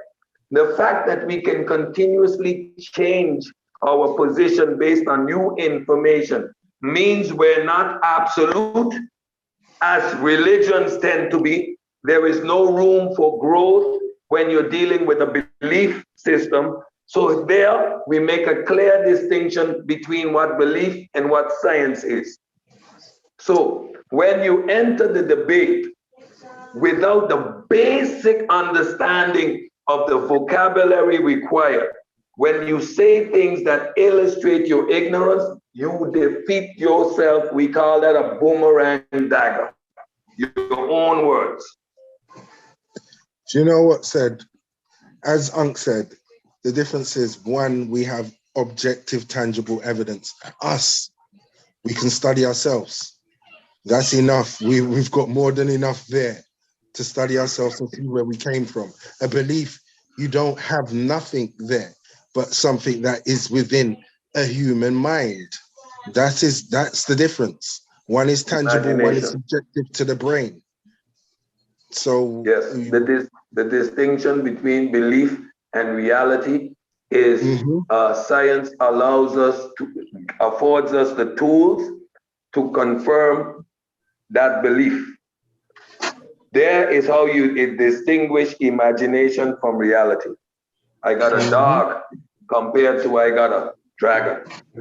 One is make-believe and one is reality. How do you make that distinction? That's science. There's a lot of differences. One is objective to nature. We are all objective to nature. Everyone can see it. One is subjective to your brain. Not everyone can see what your God is. Ontology. There is a body of evidence to substantiate the reality of a dog. We got dog trainers, we got programs, you can buy leashes, there's dog food in supermarkets. We know that there's over 100 and something different breeds.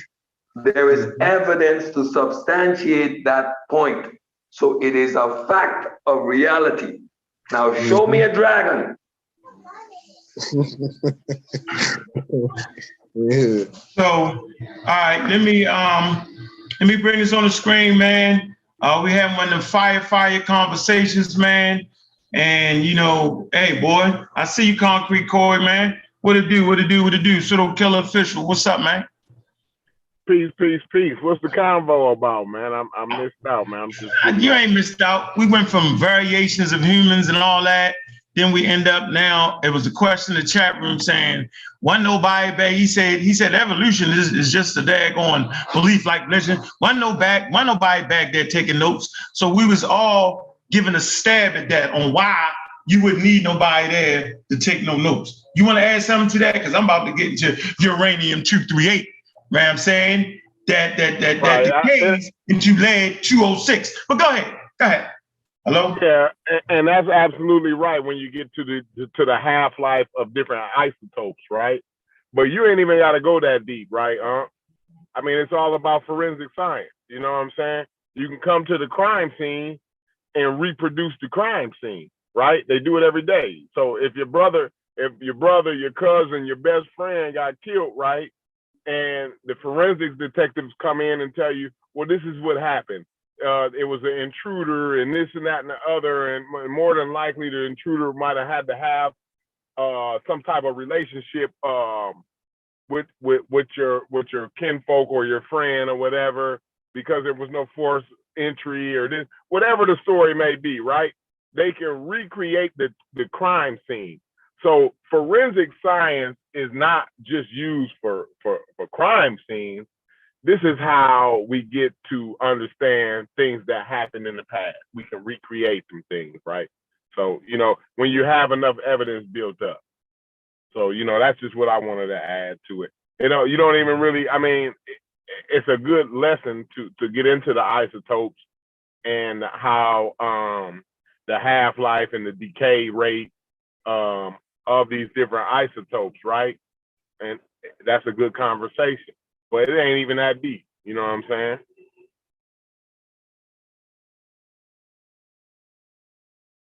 But go ahead, though, Great point. Great point. Great point. Forensic science. That's how we can look back. There's no belief required again. So to make a statement with that there is the scientific ignorance and scientific illiteracy that we were talking about this whole bill. Well said, Corey. How y'all brothers doing? Peace, peace. I just wanted to say I appreciate y'all brothers for pushing scientific information, the vaccine, and promoting for our black babies to go and get a better education in the field of science. Thank you, thank you, thank you. Trust me, thank you. I ain't hear you. What you say? What you say? I appreciate you brothers for promoting the vaccine, promoting science, and pushing our black babies to go and get a better education in the field of science. Thank you, man. Appreciate that, bro. Yeah, well, you're welcome. You're welcome. Appreciate that. So we don't have to be back then because we have certain dating methods. And when we talk about dating methods, how do you date a rock?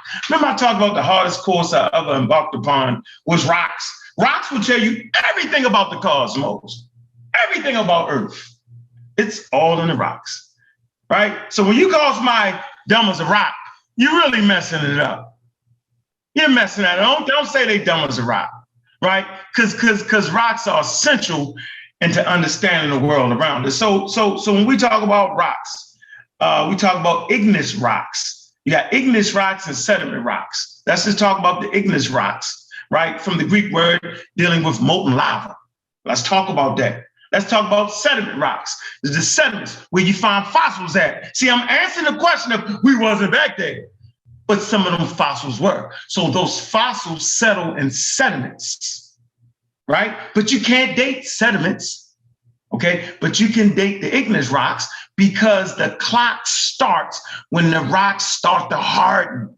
When the uranium-238, right? It actually decays the isotopes, the radioactive isotopes actually decay at a constant rate into lead-206. All right? I ain't reading shit right now, just going off the top of my head. Just to let y'all know that we studies around here, right? I'm gonna give you the source to verify what I'm saying. So what I want to tell you is, because I love archaeology and I love the way they dated. Okay? So you got sediment right here. You got igneous rocks right here. Igneous rocks right here, right? This is how they date the sediment.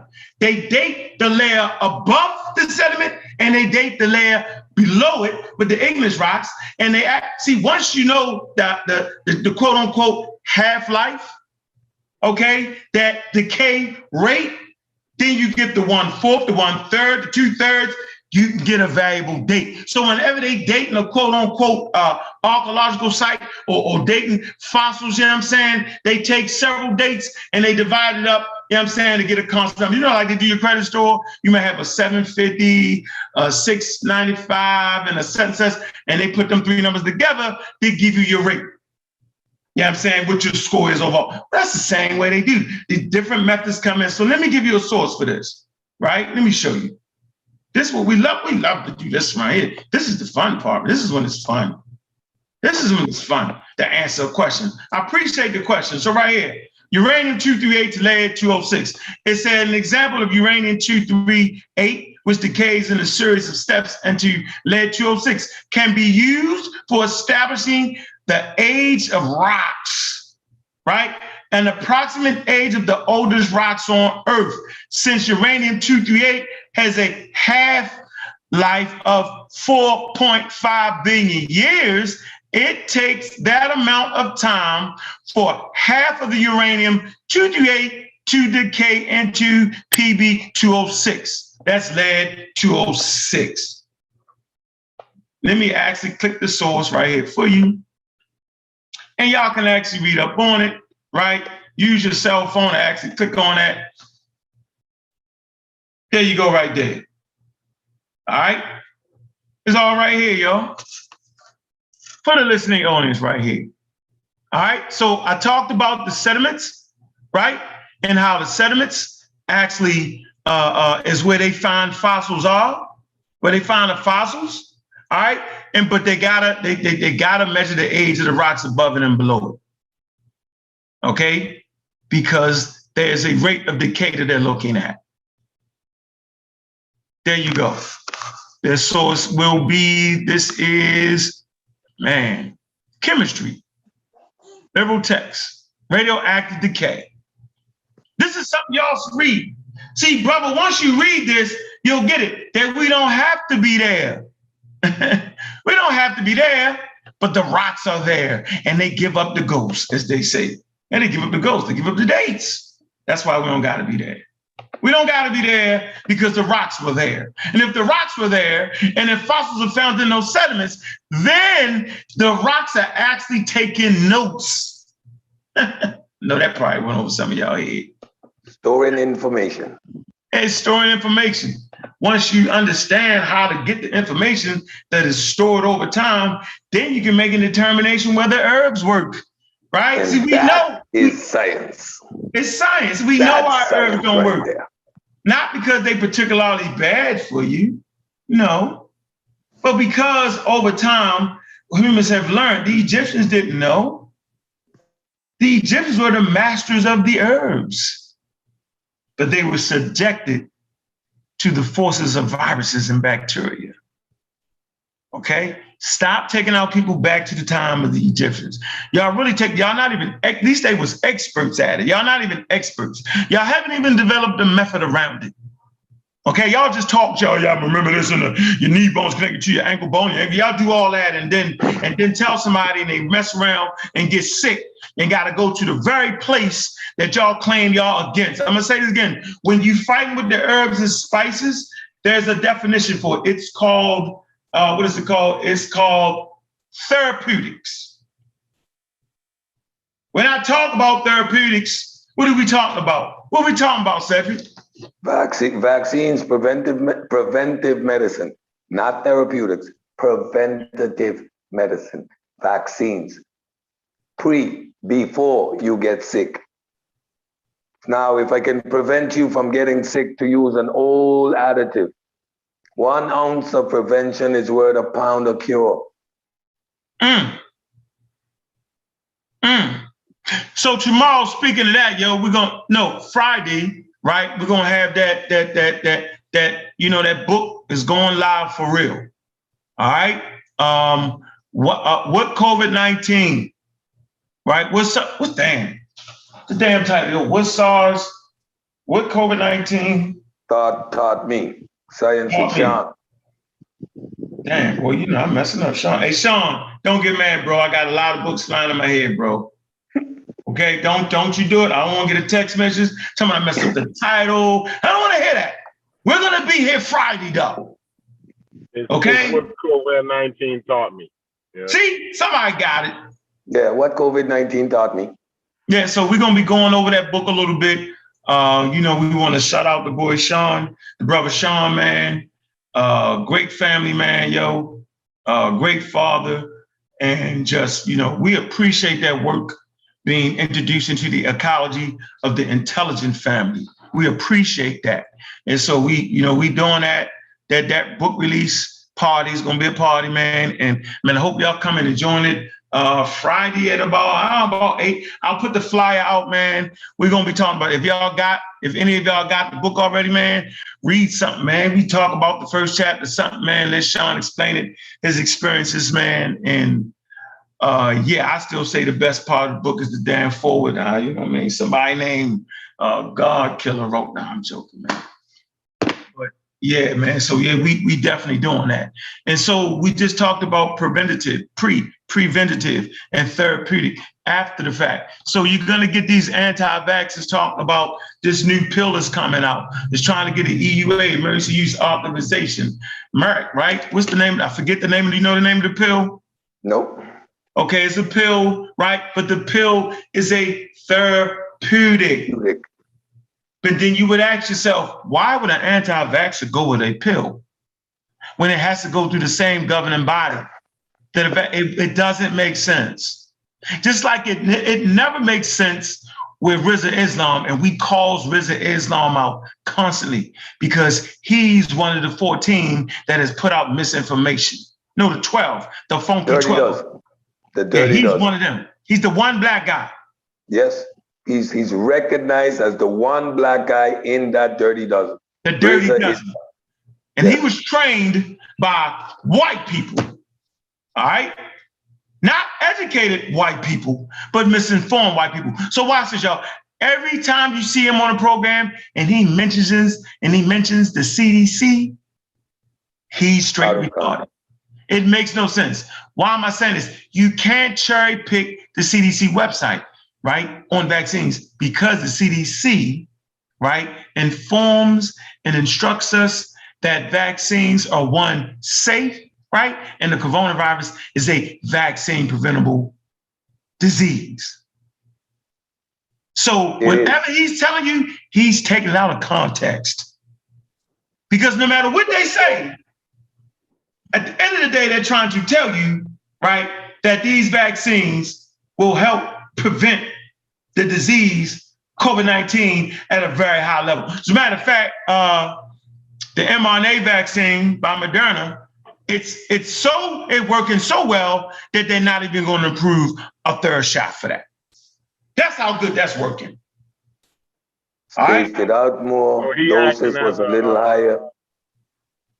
Go ahead, Concrete Corey. So he acting as a lobbyist for herbal companies or something like that, right? Who? He probably got Rizza Islam. Yeah, I don't know what he. I've looked at they had done a study on these people, on the Dirty Dozen and all of these people, right? Okay. These people are highly invested in homeopathy and in the whole herbal game.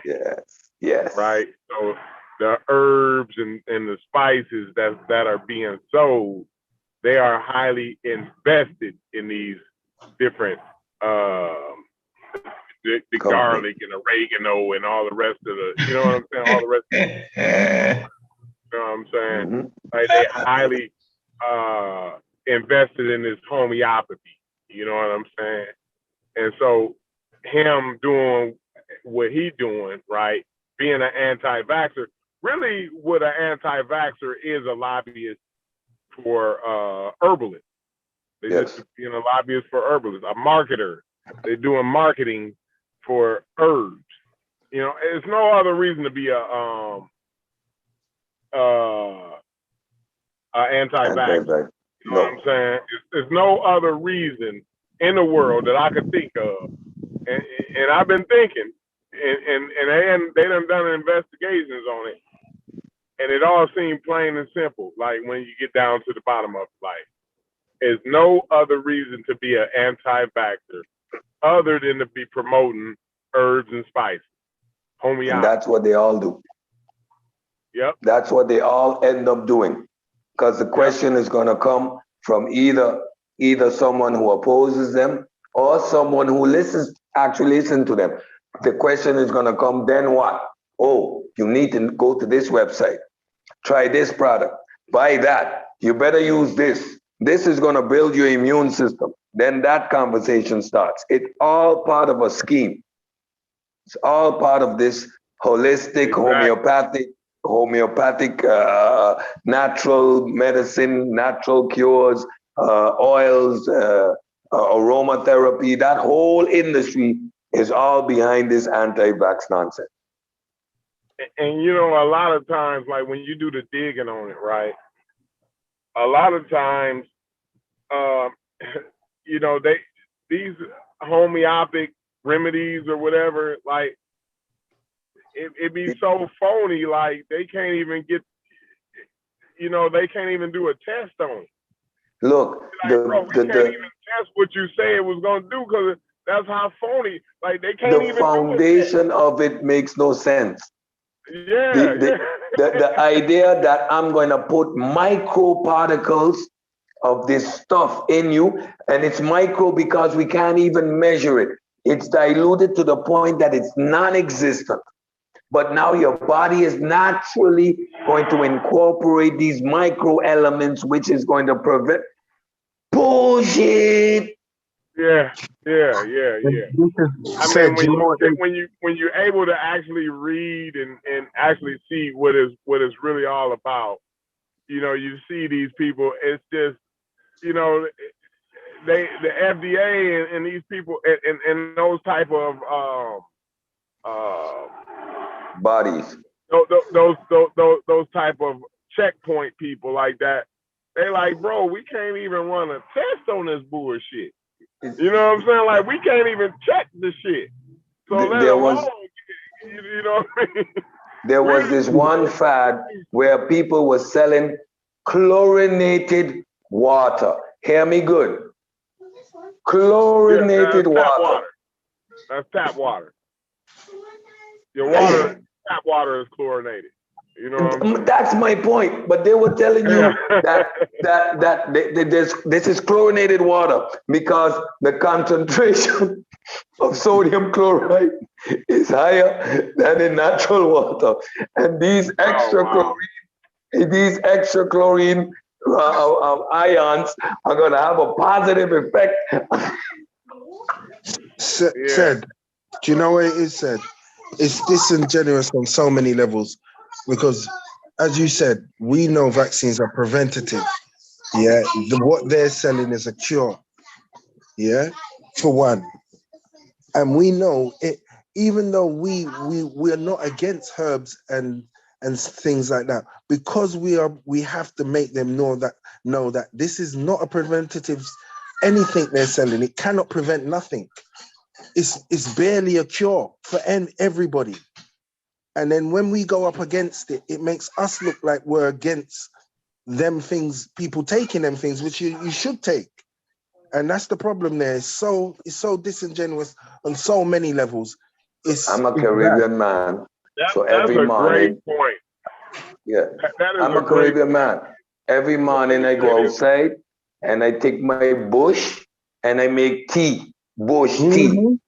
Mm-hmm. However, I was one of the guys that got on Facebook and went ham at one of our local herbalists who is promoting their tea as if it can eliminate mucus. Mm-hmm. Dr. Sebi, ping, ping, ping, ping, ping. So, and then it creates the impression that I don't enjoy my herbs, that I don't take my turmeric because I understand that the health benefits that these things have, but they are just there to help my body to function optimally. They are not designed to fight off a novel virus that has already killed 5 million people. Exactly. We need a vaccine for that. Like, that's a whole different conversation. I have my neem bush here because it's an antiviral, antibacterial. It helps reduce my inflammation overall because I have lupus. But I'm gonna not tell nobody, listen, man, just drink some neem, it's antiviral, you're not gonna pick up coronavirus.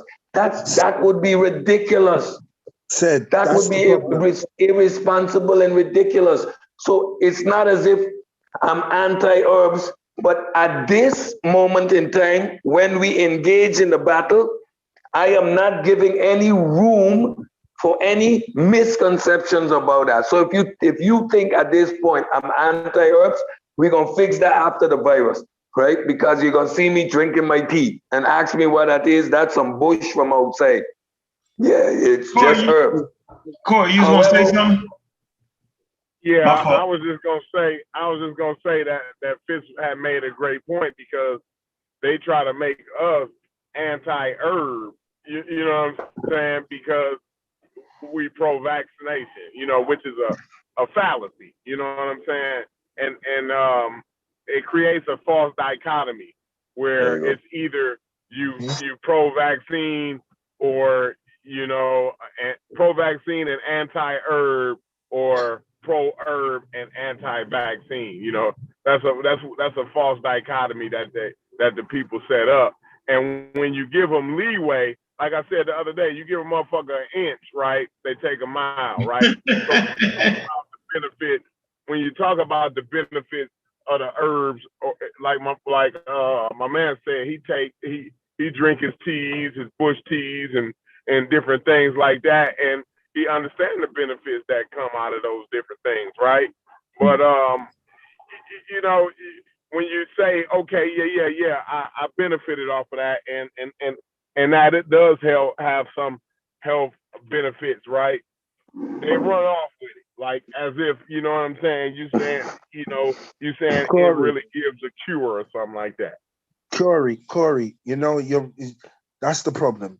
They don't realize, and this is how you know they don't know nothing about anatomy and how your body works. When we talk about herbs, fruits, and all of this, it helps systems, the body systems, not just one. It's not meant for triggering an immune response.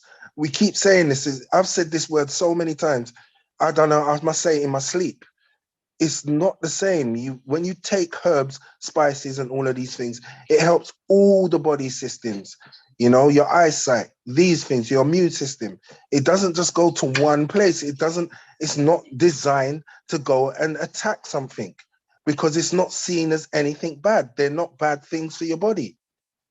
I don't know how much times we're gonna have to explain this. Until they get it at the end of the day, it's funny. So we was talking about Rizza Islam. I stays on this nigga head. We was talking about the 12 people and how he was part of it, and I talked about who he was trained with about. So let me jump right to where his training actually comes from. Okay. All right. Here goes boy right here. Robert F. Kennedy Jr. Okay. Robert F. Kennedy Jr. is an American environmental lawyer, author, anti-vaccine advocate. Okay? Anti-vaccine advocate. Let's see.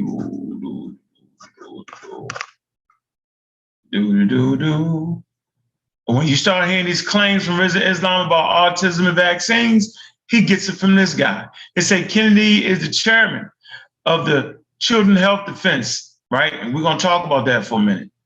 And an advocacy group he founded in 2016. The group alleges a large portion of American children are suffering from conditions as diverse as autism, attention deficit, hyperactivity disorder, food allergies, cancer, and autoimmune disease due to exposure to certain chemicals and radiation.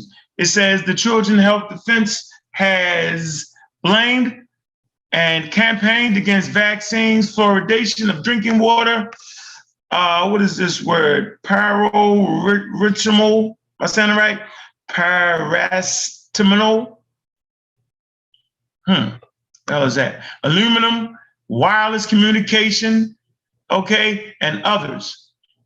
Kennedy's group has been identified as one of two major buyers of anti-vaccine advertising on Facebook in the late 2018 and early 2019. It's your man right here. Okay? Let me go right here. According to the Center for Centering Digital Hate, Kennedy leverages his status as a well-known activist for environmental causes to bolster other actors of anti-vaccine movement, regularly appearing in online conversations with the likes of what? Wakefield, I'm gonna show you a picture of him, Del Bigtree and Rashid Butler. All right, if any of y'all know who Del Bigtree is, Del Bigtree is an American television and film producer, as well as CEO of the anti-vaccine group Inform Consult Action Network. He produced the film Vaxxed, From Cover Up to Catastrophe, based on the discredited views of Andrew Wakefield. There you go. Y'all know who that man is. I debated him in December 2019. I think it was December 18th, 2019. This is before Matter of fact, the virus was in the room with us and we just didn't know. This is the guy I went up against, that guy right here. He's funded by this guy. This is the money. Follow the money, like they say. That's what the pseudos be trying to take that and co-opt it. This is the guy right here. This the one. This the one with the bread and the money. Okay? All right? This is the guy that trains Resident. How do I know? Here you go, ladies and gentlemen. He's standing with Louis, honoring the man. Here you go. There you have it. Why is he with this man? Because they're on the same page when it comes to destroying the lives of African people. I gotta call them out, just be mad at me. It is what it is. Boom. Rizza Islam, Wakefield, hugging him. He's hugging him. He's in between Robert F. Kennedy Jr. I think this is the guy that was selling the crazy, one of these guys, either this doctor right here, this guy right here, all to the left, was selling that crazy stuff during the AIDS epidemic. One of them. They're all anti-vaxxers, the whole of them. Why are they in bed with these guys right here, man? Oh, Uncle, just a picture. No, it's more than just a picture, yo. You would never see me in a picture like that, not unless I just finished fighting. Y'all got to understand that. They post and purport the same views. They're targeting Black people. The targeting is coming from this guy, Robert F. Kennedy Jr., this guy, Wakefield, and is being pronounced and well-spoken by Rizza Islam. He got the smile on his face we call the shit-eating grin. A shit-eating grin. That's what we call it where he's from. Chessy cat. He got the mice tail hanging out his mouth. Huh. Interesting. Very, very interesting. Okay, anti-vaccine propaganda of Robert Kennedy Jr. Okay, environmental lawyer, crusade against vaccines and spread of lies to what? Marginalized community. Let me slow it down. The anti-vaccine propaganda of Robert F. Kennedy Jr. Or how an environmental lawyer led a crusade against vaccines and spread lies to marginalized community. That would be the African American community, that would be the Native American community, that would be the Hispanic community, right? We know that Rizza Islam be chilling with this man because he says everything that he says. That is the money. Medical racism. That's the movie he's in, I believe. Nonsense. Robert F. Kennedy Jr. does not want you to think of him as an anti-vaxxer. All anti-vaxxers claim not to be anti-vaxxers. It's the most bizarre thing ever. I'm not an anti-vaxxer. Then what are you then? I have not yet met an anti-vaxxer, someone who spreads misinformation about all vaccines being harmful, who is comfortable with the label. Kennedy is not just an anti-vaxxer. By many recent accounts, he is one of the princesses of the anti-vaccination movement. If not, it's king. He's the king of it, yo. The website Media Bias and Fact Check calls Kennedy's corporation, Children Healthcare Defense, a strong conspiracy and quackery level advocacy group. An academic paper published in January 2020 reported that the Children Healthcare Defense was one of two buyers, right, accounting for 54% of anti-vaccine advertisement content on Facebook. Kennedy himself is part of the what? Disinformation dozen. That's what we just talked about. Let me click this on real quick. All right. My, oh my, oh my. What do we have here? Like my mother used to say, my, oh my. Here you go. Here you go. That's your man, Rizza. I don't get it. Rizza? And he's proud to be there. Ignorance is at an all-time high. I just got to call a spade a spade. Yeah, that's the guy that ran from the conversation. There you go. Rizza Islam. Ladies and gentlemen, for you to see. Clear as day. I'm gonna put this in there, man. All right. Wait, we got the chatty patties in there, man. We didn't already put the daggone link in there, man. So anybody you feel a certain way, man, you feel like we miseducate, man, you feeling strong, you feeling scientific, you feeling you can defeat science. Yeah, hit that damn link. Don't talk me to death. Don't talk me to death, right? Don't talk me to death. Man, get on here, express yourself, and talk to us. Y'all chatty patty, man. Where y'all at? All right? One more thing I would like to show y'all. One more source. All right? They're making movies targeting Black people, bro. Like, it's horrible, yo. Like, how is that not racism? NPR. Anti-vax vaccine film targeting Black Americans spread false information. Say it again. Anti-vaccine film targeted to Black Americans spread false information.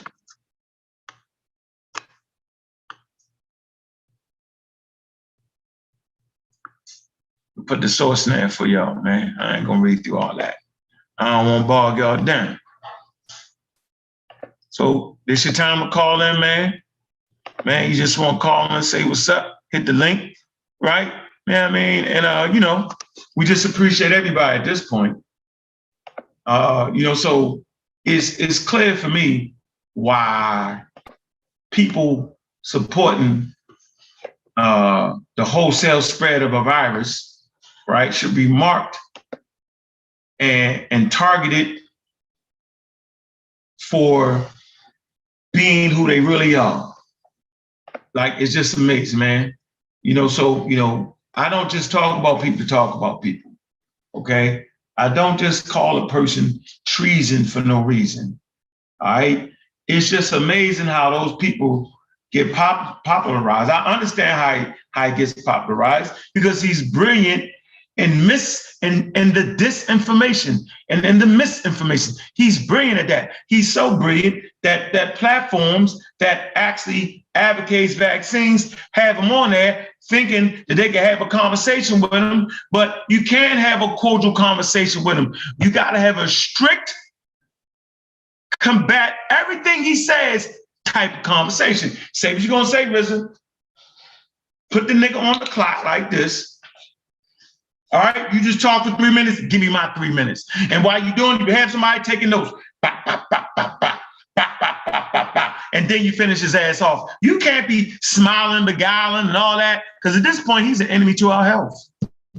This is not the, oh, I believe in God, I don't conversation. This is not the aliens in the wheel and humans come from that. This is not that conversation. This is Black African Americans are dying every day based off of the misinformation, based off of the fact that you think elderberries, vitamin C, vitamin D, zinc, and what Corey say, the garlic, cloves, can actually stop a virus that has colonized planet Earth. Man, make sure y'all look out for that show Friday, man. Where we gonna have Brother Sean on, man. Where we having a party based around his book. We appreciate him. What SARS-CoV-19 taught me. Man, powerful book to fight against all the misinformation. I think I put that link out there, didn't I? Which y'all done ran scared. Is that what it is? How y'all get scared? How y'all get scared like that, man? Click the link, man. Hit the link. I think I can just put that. Let me see. You see. See if I get that link right there. Let's see.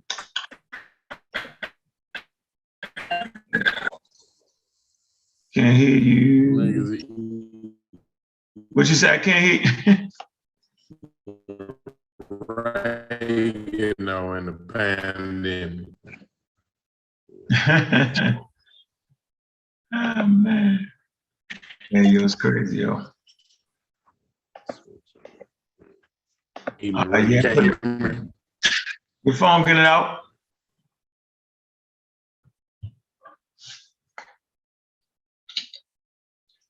No, I like Haskell ain't working with the government, yo. He's just working with the misinformed.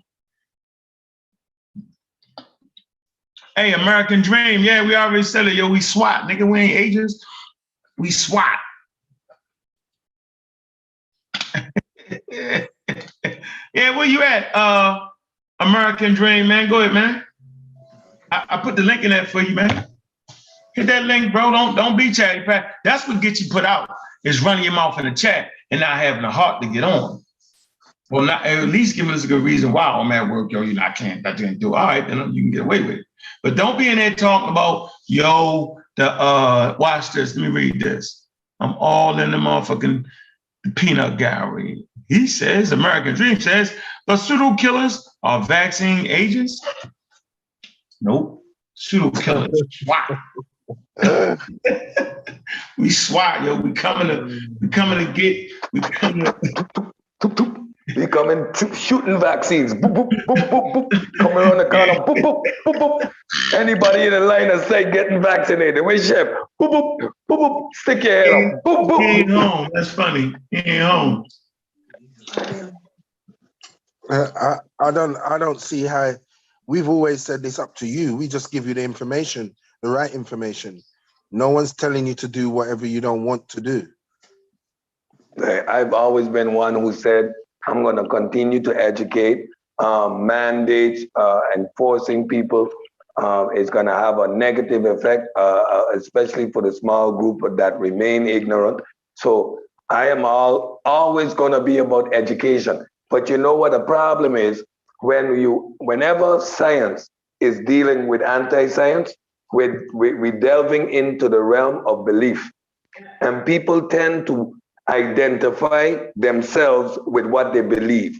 They become the information. So when we prove that we're not even going to entertain the discussion about herbs because it's a therapeutic, even if we're going to discuss that's therapeutic, and we're dealing with preventative medicine. So show me something that's going to trigger your immune system.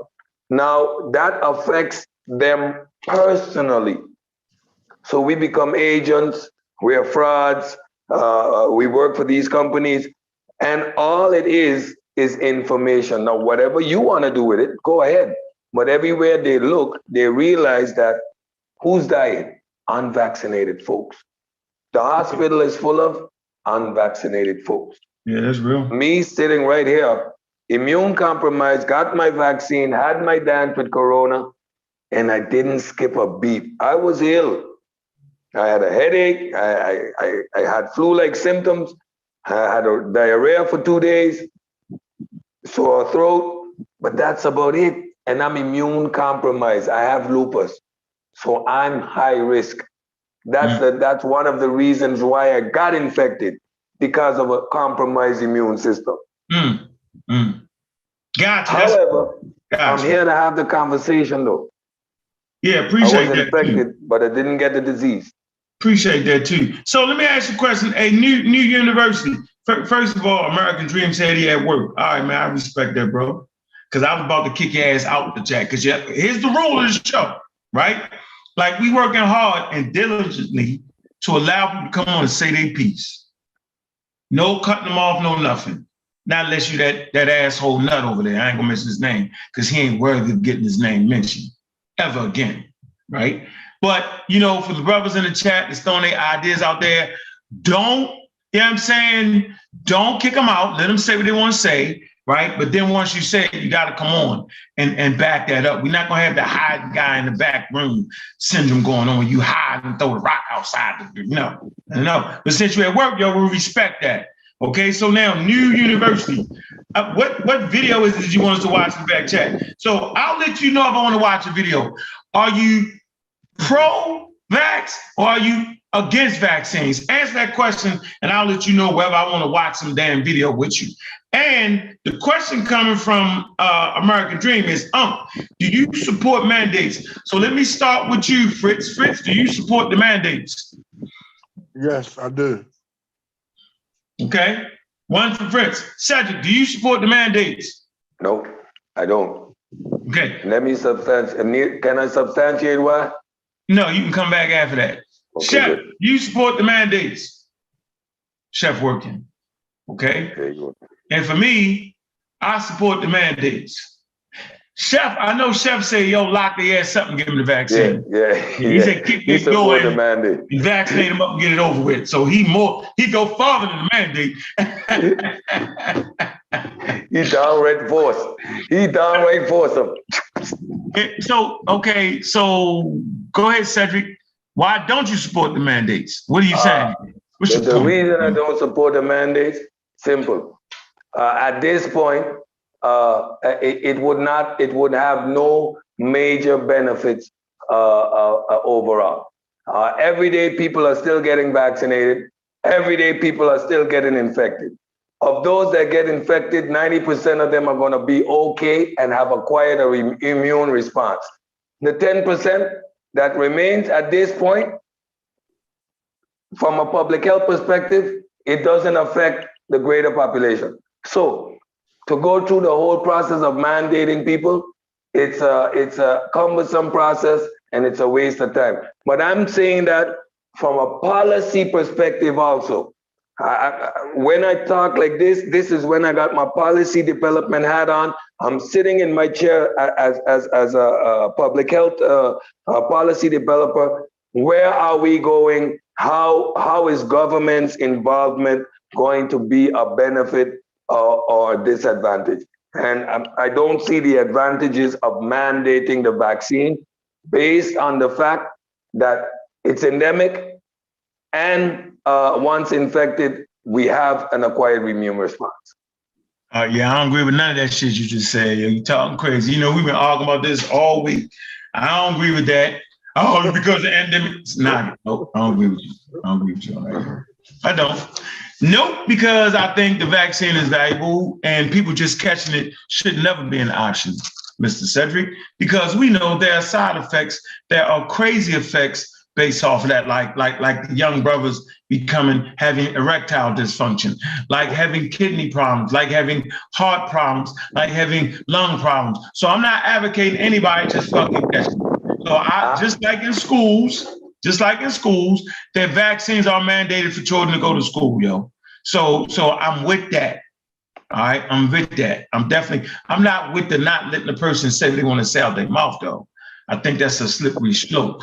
Yeah, no. But again, we agree. Remember, we talked the risk factors and being exposed to COVID is too high of a risk. It's not worth it. We discussed all of this long COVID, so there's no disagreement from me saying, get your ass vaccinated. I'm gonna continue to promote get your vaccine. It is gonna help you.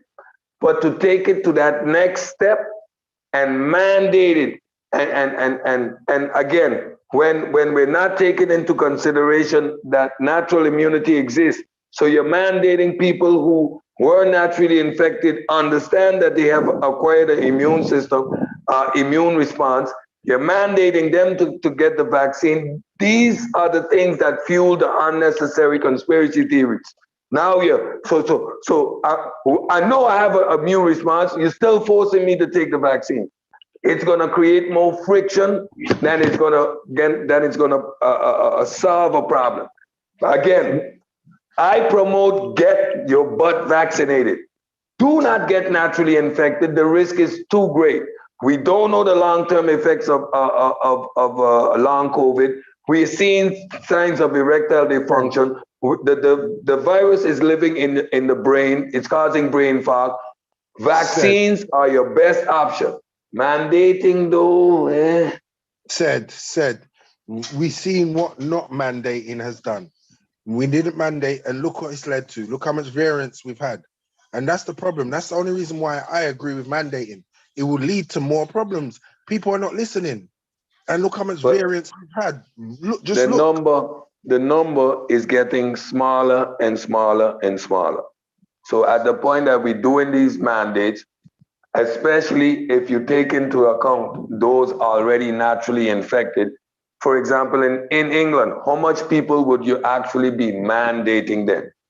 Take into account that we're not dealing with the kids under 11 at this point. How much people are you actually mandating at this point? When you take into account natural immunity is a thing. I'm not saying go out and get infected to acquire natural immunity. That's going to put you in a risk factor that's too great. However, from we're talking legislation, when we're talking mandate, your mute mic. So now that's a whole different discussion. From a policy perspective, what's the benefit over the long term for your population? The reducement of the virus spreading. That's the main goal, in my eyes, said. You're not going to stop the virus from spreading. It's endemic. You're not. Okay, I get it. The way the virus replicates, infections are going to be a continuous thing. All right, right? Said.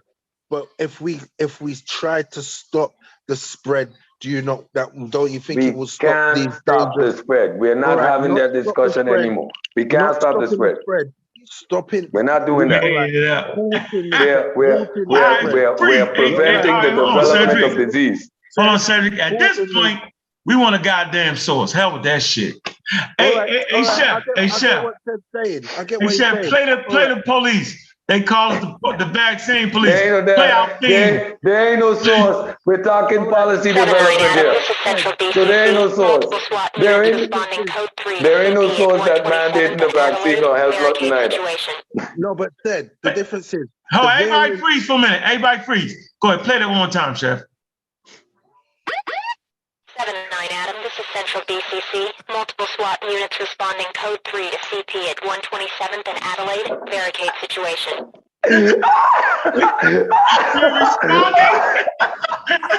To this man Cedric up here talking about get the vaccine, don't mandate it. What the hell are you? What? I'm like, I need Chef. I'm gonna push Sean on you. Nope. I don't understand. I don't understand. Listen. If we're talking promoting the vaccine, that's one discussion. If we're getting into policy discussion, if we're getting into a policy discussion about mandating the vaccine, I'm gonna put a different hat on. I'm just gonna do it. Hey, let me say this. I agree with Cedric. But I'm for the mandate anyway. You say kick their door. You don't even do the mandate. You say kick their door and squat. Because they got us to a point where we at now, where it's inevitable. It's going to colonize. You know what I mean? The coronavirus is going to colonize the whole human population at this point. It already did. Yeah. So like he's saying, like the mandate is crazy now. Like. Really? No, but you can't you know even why stop. It's different? Go ahead. Do you know why it's different, Chef? The difference is this is not like the flu, like comes back every year and the variant is a bit different. This is killing. The variant, if the variant comes back, which we know it will every year, it's gonna kill. So we really need to halt it. We know but the flu does the same thing. And we have vaccinations for the flu, and they're not mandated though. Don't start starting Cedric one at a time. Go ahead. Go ahead. Yeah, that we have the same situation with the flu. Yeah, you know what I mean. And we have vaccines, but they don't mandate it. But they make it a higher level to talk to elderly, right, and different people the ones that end up in the hospital. Or near death or die or could potentially die from the flu, they are at a greater risk, right? So the flu vaccine is promoted to them even more. So I think it will be the same way with this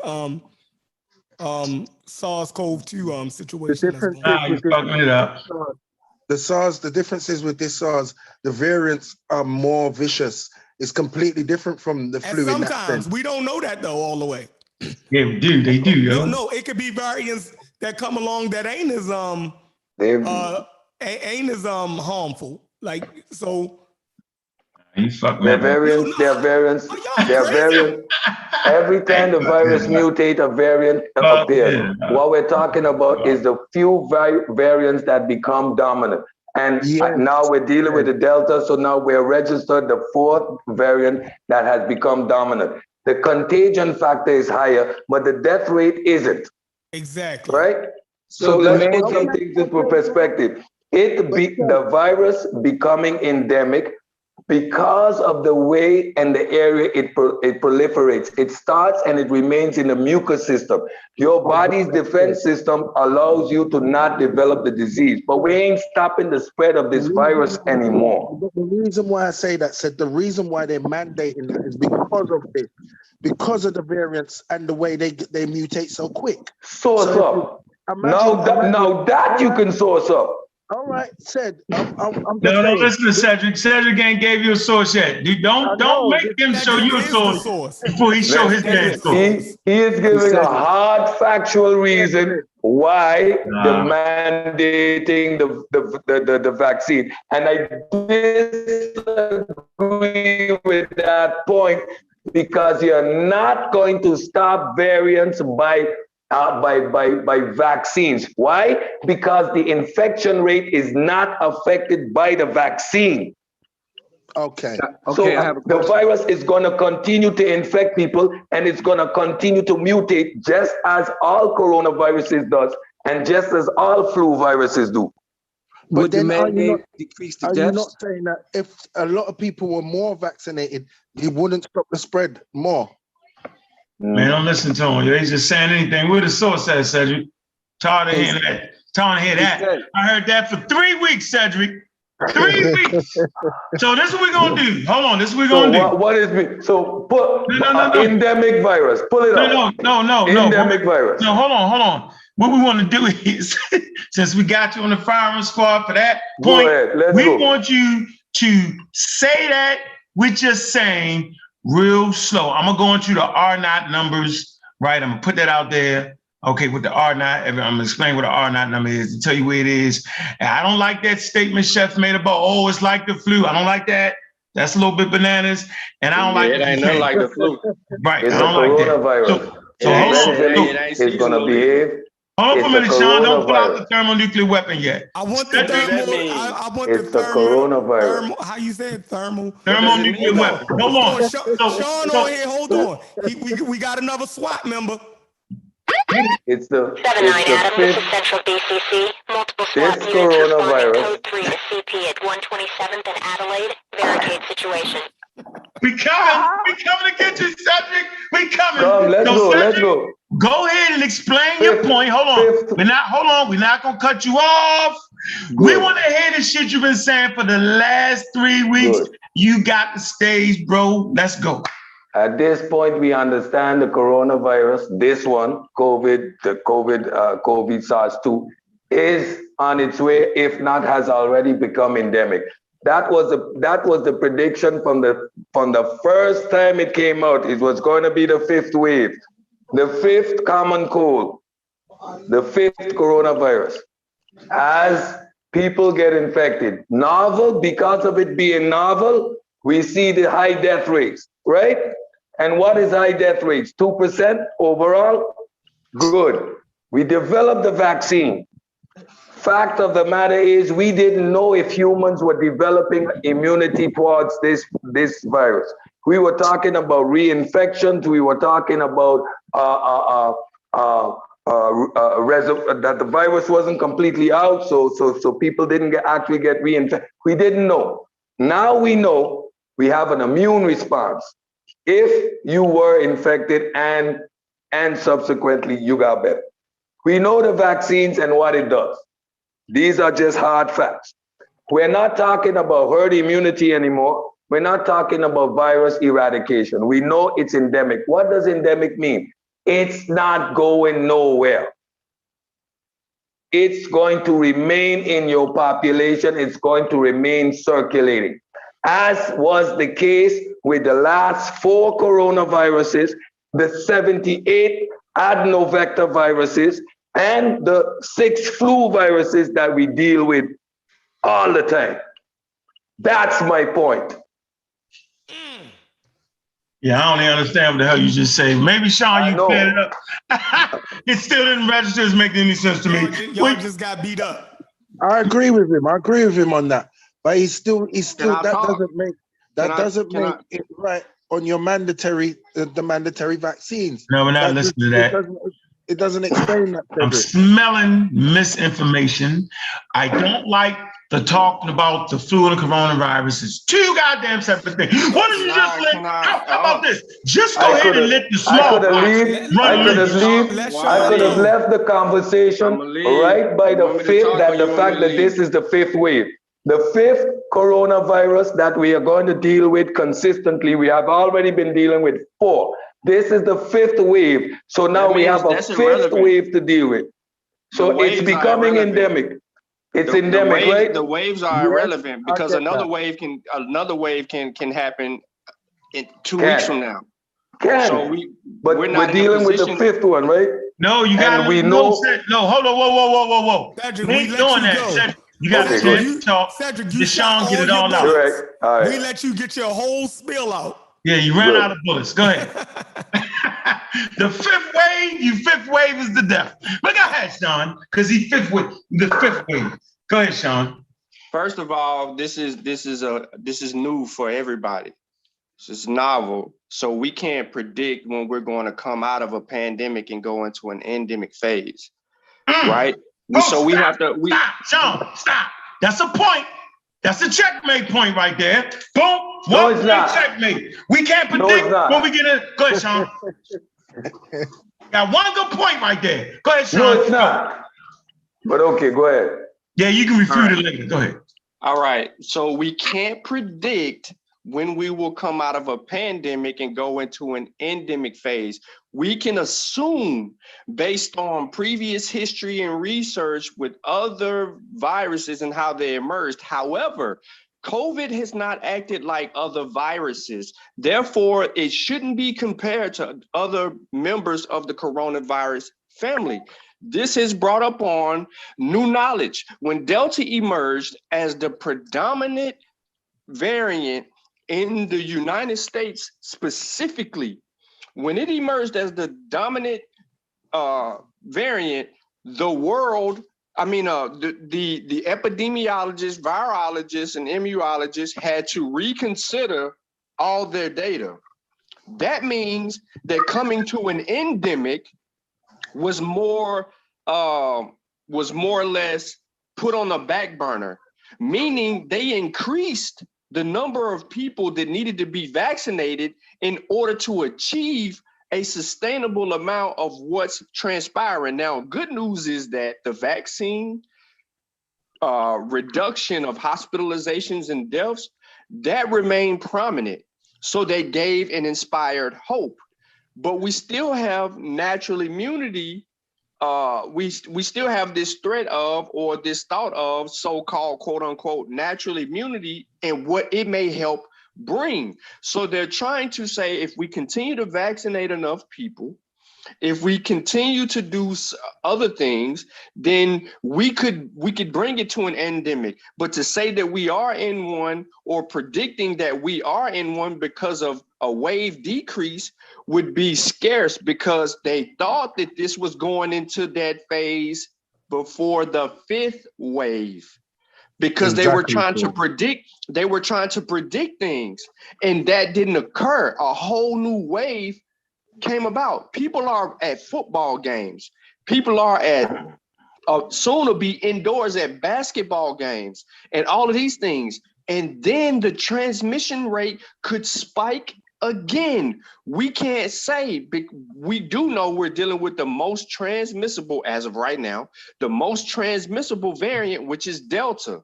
And Uncle mentioned the R0, and the R0 basically talks about the rate of transmission in the population, and he'll get into some more of that or whatever when he wants to get there. But the casing point is, epidemiologists are slow to say that that we're turning the corner. They're saying we are seeing a reduction, but we have to continue to be careful. Now, measurements are in place, not dismissing what Cedric is saying.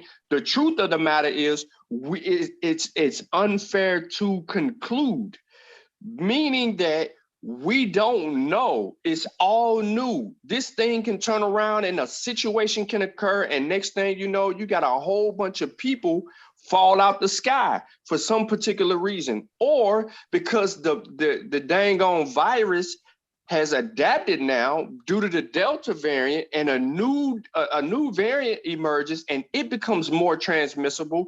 Then we have more problems because now we're going to have an increased breakthrough, which in some instances could be an issue or it could not, because if it's a different variant with a more transmissible rate that's more infectious and can be potentially more deadlier, then it could cause and wreak some havoc on the vaccination progression, and it could wreak havoc on breakthrough, or reinfections and naturally infected, because right now the problem is that at the rate that we're going right now, people are 2.34 times likely to be reinfected, which is going to keep us in a position. And now we're dealing with children. We haven't even really just truly dealt with children yet. So we can't cross the bridge until we have the children taken care of, because in the children, a new variant can emerge and it could be a problem for all. So now, can I just make a point? How many can be my possible question mark that Sean just do right there? In that last hypothetical could be, I understand all these risk factors we're talking about right now and mandating a vaccine when 60 or more than 80% of your population between having been vaccinated and having been naturally infected. Reinfections occurring, that's a given. We ain't gonna prevent that based on the place that the virus replicates. We know that the vaccine gonna prevent a disease. There is nothing that we gonna do, even being vaccinated, to prevent infections. There is just that risk, it exists. 2.2% of the people gonna be reinfected. How does mandating the vaccine prevent reinfections and the infection rate of the disease overall? That's what it means. It is not going nowhere. Endemic means the virus is here. We know that. Mutations are going to occur. It can go left, but that's a question mark. The point that the virus mutates to the point that it has now become so different that it is the sixth coronavirus we're dealing with. When I talk about a wave, I'm talking about the strands of coronaviruses that exist, not the reinfection. Why you keep saying 6? It's already 7, dog. Why you keep saying 6? When you refer to waves, you're talking about the spikes in cases. I am talking about the 4 endemic colds that we have are from coronaviruses. It's 7, yo. Yeah, you're right. MERS, right, you kept saying that shit for the last hour. I was like, when I say the 5th, this is the one that's staying though. This the 7th. I talk about, this is the one that has become endemic. MERS isn't endemic. SARS-1 isn't endemic. It's gone. Those 2 are gone. It's not here. Those 2 didn't remain here. All right, but considering what Sean just said, yeah, and the nature of this virus, is it not, you said it might be, it's a possibility, but considering we've seen how this virus works, can you not say that it could happen? What Sean said. Yeah, who disagrees? I didn't disagree with a thing Sean says. I'm sitting here telling you I've been infected even though I was vaccinated. My CT values were 21.4. The infections and infections are going to occur. It happened with me sitting in my home. So you can't prevent that. Would you rather people not be vaccinated or vaccinated? Yeah, you giving a crazy message there, bro. Listen, let me interpret this for you. So me not mandating the vaccine turned me into an anti-vaxxer overnight. How does that make sense? No, sir. Yeah, how you jump there? Let me make this point. I want to translate for you. Let me tell you what my ears are hearing here. Now, say you're anti-vaxxer.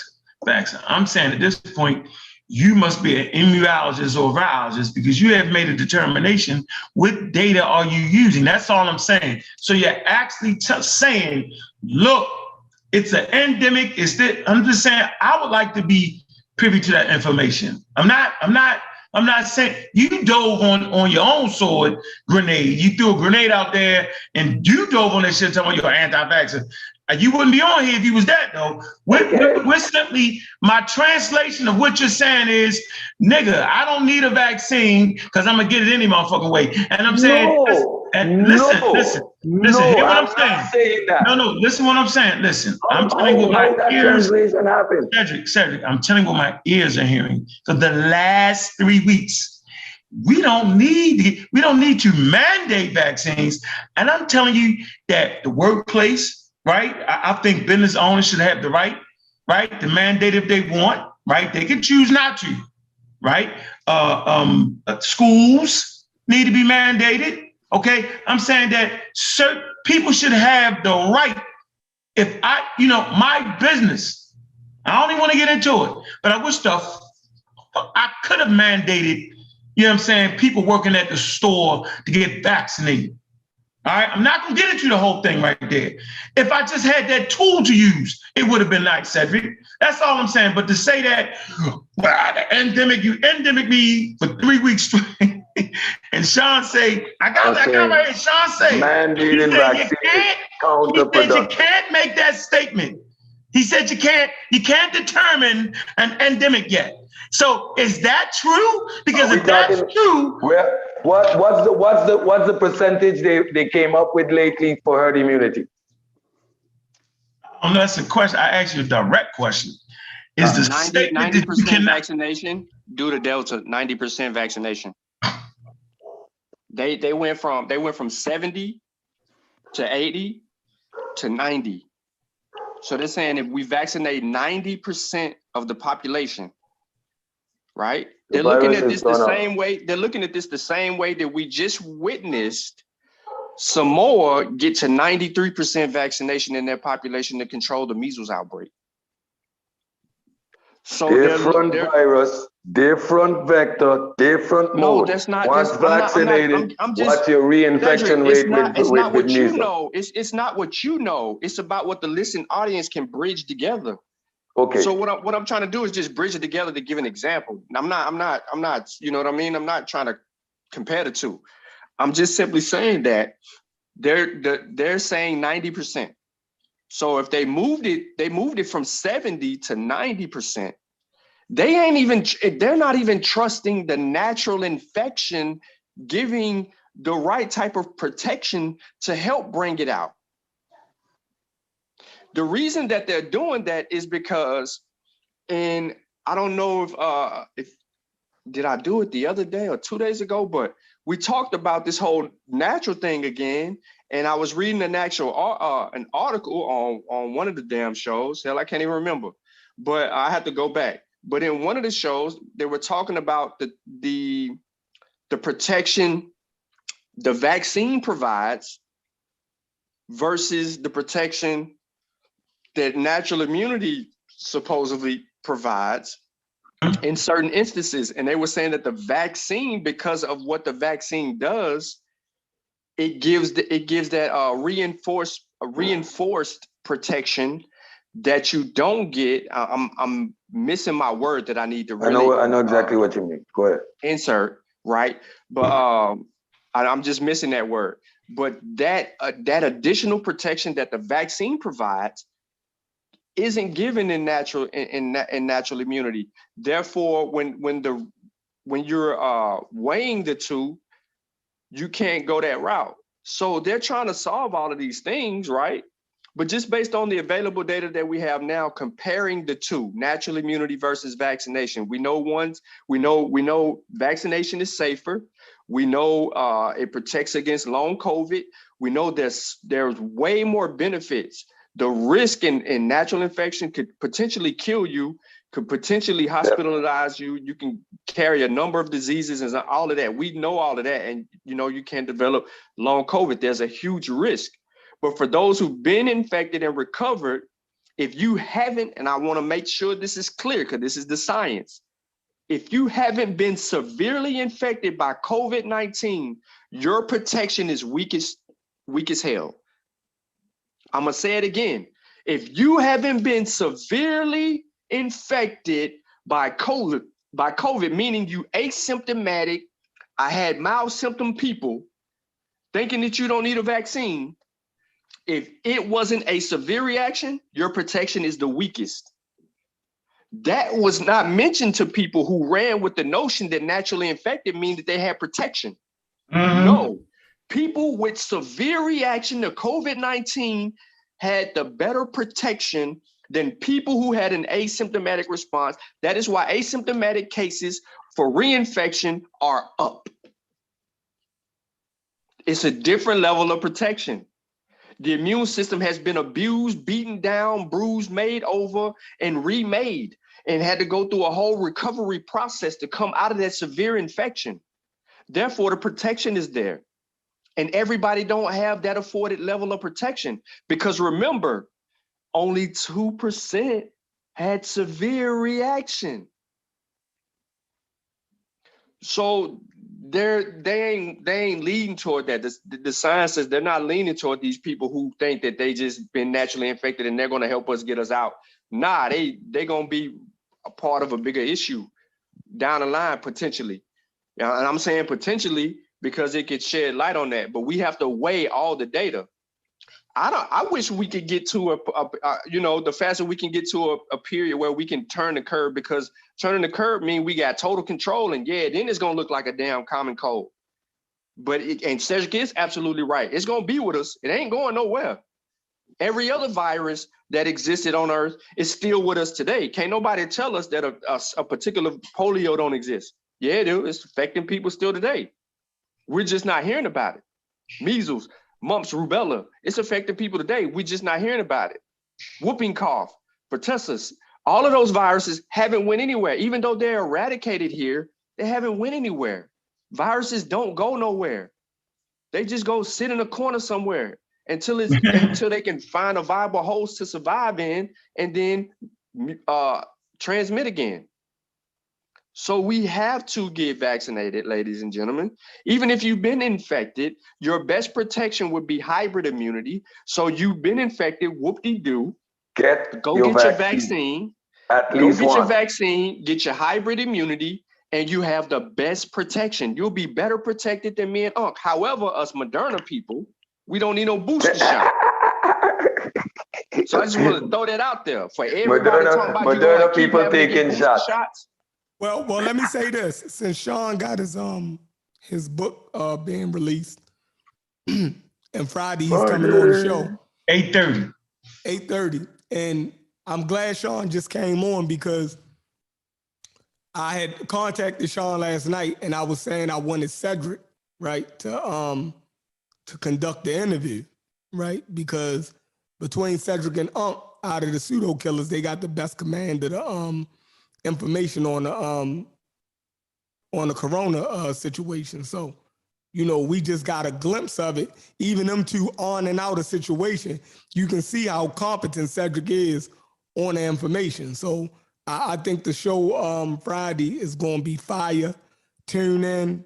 You know what I mean? I hope it give y'all more incentive to go out and cop Sean book.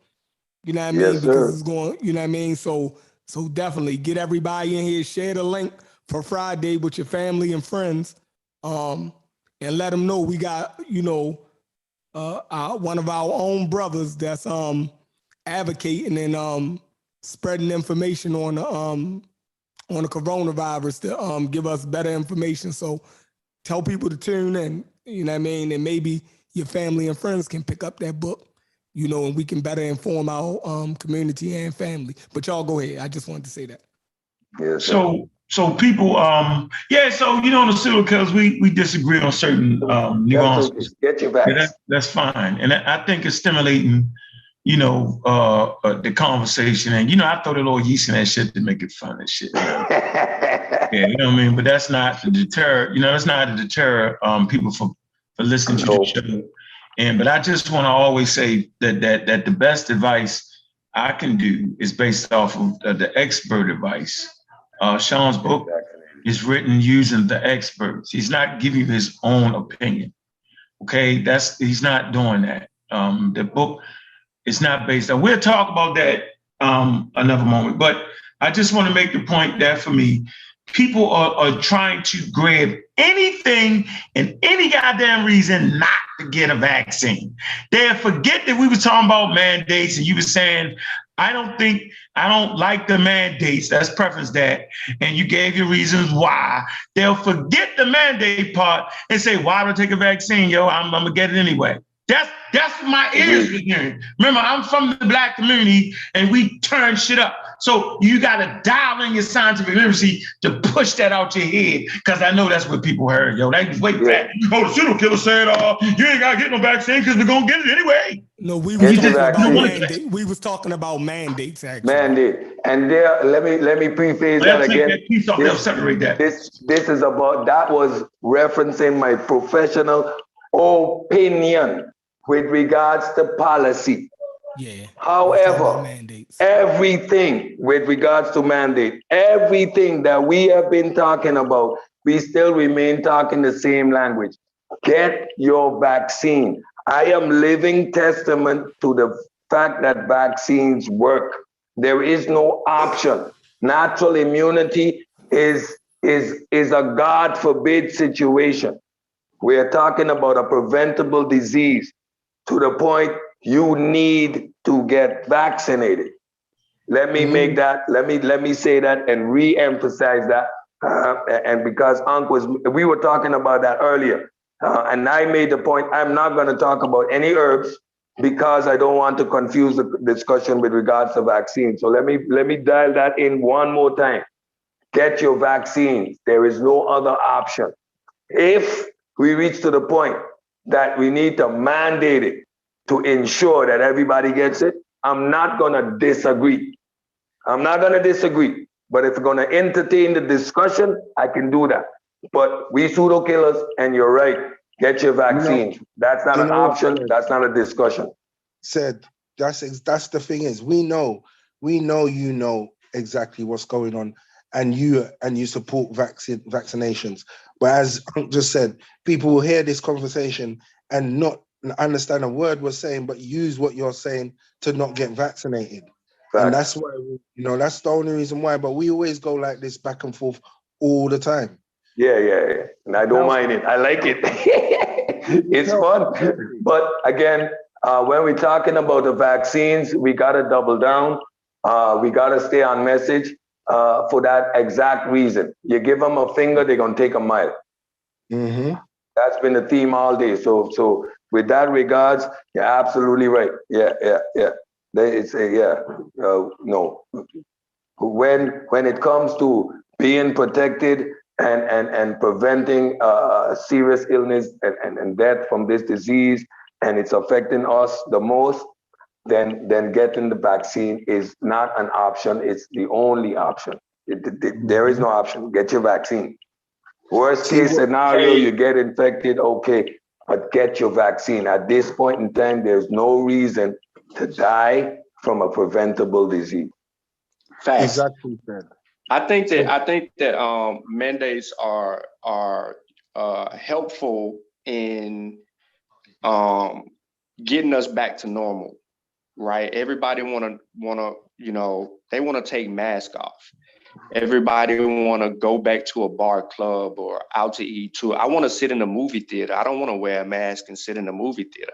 I want to go in a movie theater and watch a movie and enjoy the movie without the thought of, man, breathing and inhaling in all these different virus particles, and maybe I done inhaled it, and next thing you know, I'm 12% out of that 12%, I get that breakthrough or something like that. Like, I don't want to put my kids in that type of a situation to where, you know what I mean, they got to deal with that. So my whole thing is that mandating has more benefits than entrusting people just to get vaccinated. That means that we're moving to get the country to get back to where it needs to be. But it also means that we know, because of the mandate, that the vaccine is safe and infectious against hospitalization and death, and it's good. It has a certain percentage of protection against infection, around 60 and 70% against infection. That means 30% of the people are experiencing a breakthrough, which what they should encounter if you got 30%, but we're not seeing them in large droves. So even if you do experience a breakthrough, your symptoms just feel like a common head cold or something like that. You shake it off in 24, 48 hours and you right back at it. But we have to get to a point to where we can do things. Listen, I had to work from home. I'm a person who don't mind getting up early in the morning and driving to work. Like I used to drive in the snow, just in the ice, just to get to work. I would like to do that one day, even though they may not ever send me back in the center. But I'm just saying, like that risk, that whole thrill of riding on ice and laughing at everybody stopping on hills, it used to crack me up. But long story short, man, let me get to my point. I just really think that we have to be patient. We really need to be patient. We do need mandates. They have benefits. You don't want to stand and be served by a waiter who got COVID and she coughing. Mm-hmm. You don't be sitting in a restaurant and they got COVID and they coughing, and your 9-year-old does not have a vaccine. And because you don't have a mask on, everybody else at the table ain't got a mask on, and then next thing you know, in 48 hours or so, someone in that bunch starts to develop symptoms. That's the problem, is that irresponsibility of others can lead to a huge problem for many. I'm gonna give you an example. The dad was vaccinated, but he was immunocompromised. The dad was overweight, had diabetes, had a whole bunch of things going on. He's had 2 shots. He was going to go get a third shot, get his booster shot. And he ended up getting a booster shot. Right when he got his booster shot, and he's immunocompromised, his son contracts COVID. Both of them are adults. His son comes around his father, not knowing that he actually had COVID. He infects his father, and the brother who wasn't there, who stayed somewhere else, gets a call that his father and his brother are both dead from COVID. What? Yeah, I'm gonna slow it down. All right. Father is immunocompromised. He had both doses, but he's immunocompromised, meaning that him having the chances of having protection against the virus was less likely, and he needed a booster. However, he had just got a booster shot when it became available. But his son was unvaccinated, comes in the house with his father. He had contracted COVID unknowingly, but he is around his father, right?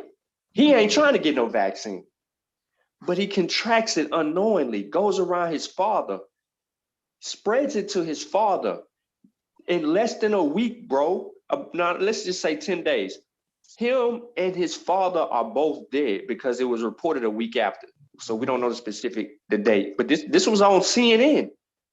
And the brother finds out, he's like, my brother and my father are dead from this virus. My brother was unvaccinated. My dad was immunocompromised and just got a booster shot.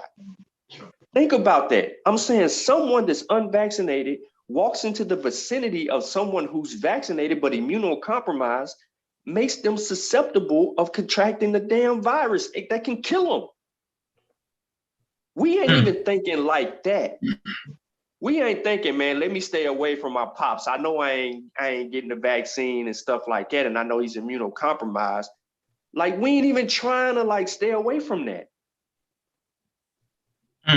So, yeah, nobody's thinking about that at all. They're not even putting it into perspective at all. So that's why it's important, at least for me, for us, to push as hard as possible to get vaccinated, because you fucking around and killing off your parents. And then let me highlight the compromised immune system situation. What the information and data is basically saying, and the reason they approved the extra shot is because if you're immune compromised, your immune system is not actually producing the right amount of antibodies based off of what we normally get from the shot. So it might produce less. Why? Because your immune system is compromised. So that's why they approved, an extra shot. to those who have compromised immune system. That makes sense. That doesn't mean the vaccine's not working. That means that your immune system is not taking it. Everybody's immune system is a little different.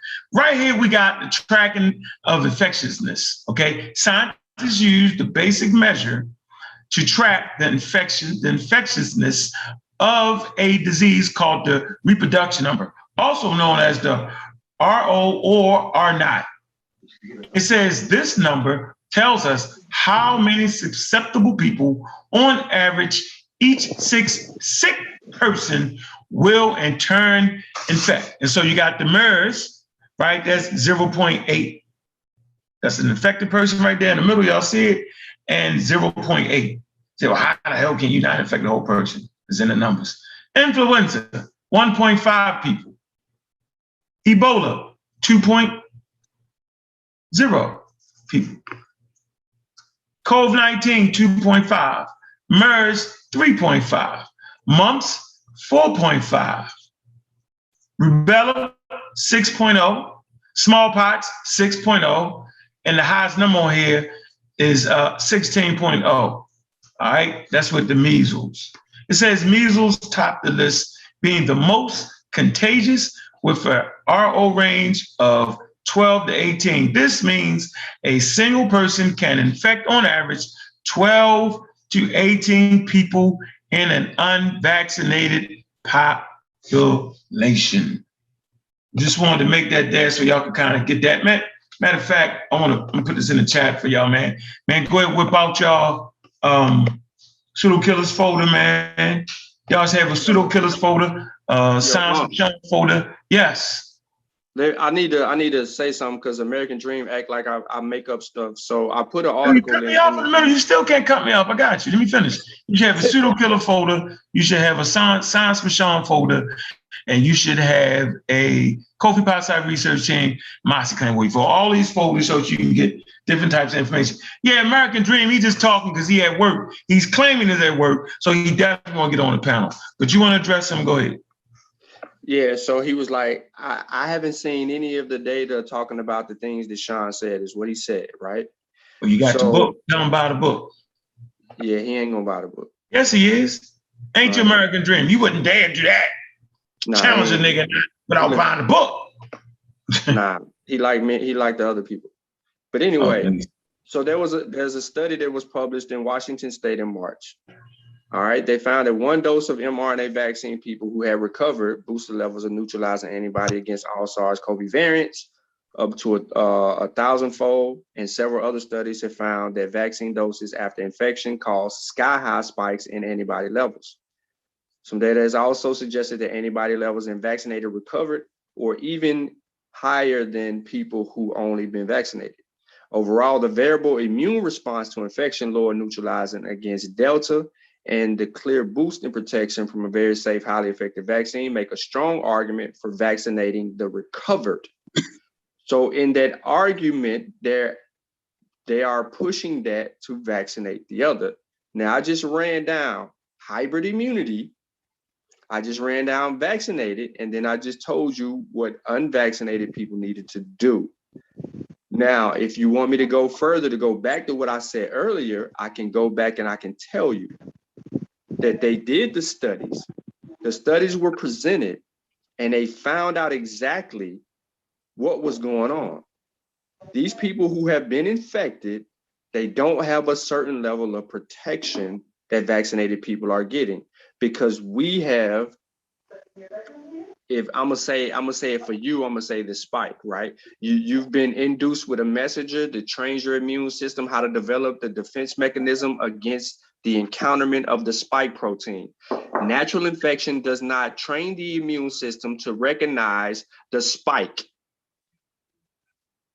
So in layman terms, natural infection doesn't train you to recognize the spike, but the vaccine-induced immunity does, providing a better protection against a foreign pathogen when it re-encounters that, or when it comes into contact with that pathogen. That's all I want to say, bro. I concur with everything you just said, Sean. Everything you just said is spot on. There's no, again, there's no disagreement with anything you just said. That's a fact, hard fact. Exactly. The mRNA is designed to target the actual mechanism that allows for cell penetration. So that is a higher level of protection. Once you prevent the virus from being able to infect the cell, then the virus is rendered useless. It's in the cell that it needs to replicate. So the spike protein offers a higher level of protection. That's the vaccines offer a higher level of protection versus natural infection. Yep, I agree. I agree with everything. If you know what the mRNA vaccine is about, you would know that from the beginning. So Sean's correct. Yeah, that's spot on. Then it's measured. Then it's measured out. So you might I think we talked about it earlier about how you might not even catch severe disease, and you don't develop a whole lot of B and T cells like that, right? And so your immunity can wane. At least with the vaccine, we know how much it's going to stimulate the immune system, right? And what type of immunity you're going to get because it's been measured out. It's been through the clinical trials. So like we've always said from the beginning, sometimes your body can cause a better immune response to the vaccine, and then sometimes it's the other way around. Cedric talked about, it's a different vector, and different vectors do different things, and all viruses aren't created equally. I would like to say that, man. With that, man, I think we done got it in today, man. I don't want to drag it all out, man. I think it's been a great show. Make sure you check us out on Friday at 8:30, man. We're breaking out the book. What coronavirus taught me from Sean. Breaking out the damn book. All right. What I'm gonna do is I'm buying like 1,000 copies and I'm turning the forward out and I'm mailing y'all the full. Okay. Who wrote that? All the information. Too much. It's too much information. Hold on. Let me go back. Let me clear this up for American Dream. Yes, absolutely, American Dream. The sicker you are, now this is published data across the board. This is not hard to find at all. The sicker you are, the better immune response you have. Yes. This is with anything. If you're asymptomatic, bro, but with COVID specifically, the studies that have been published have told you that you have a stronger immune response against, when you've had a severe reaction. Yes. Then you did having less of a reaction. Yes, the severe reaction is the sicker you are is the intensity of your immune response. That means the amount of cytokines you produce, the amount of IgG, IgM you produce, the B cells, the macrophages, the intensity of that production, us feeling sick is the immune system working. The sicker you get, the better the immune response. Yep, I agree again. And as Sean said, that goes with any virus you get. Anything, yeah. So it's just, that's just I natural. I got mumps twice. The first time only on one side, minor symptoms, didn't got swollen enough. And we thought, yes, he developed immunity. No, the next year I got mumps again, now full blast, both sides swollen, the whole sickness, because I did not get sick enough the first time around.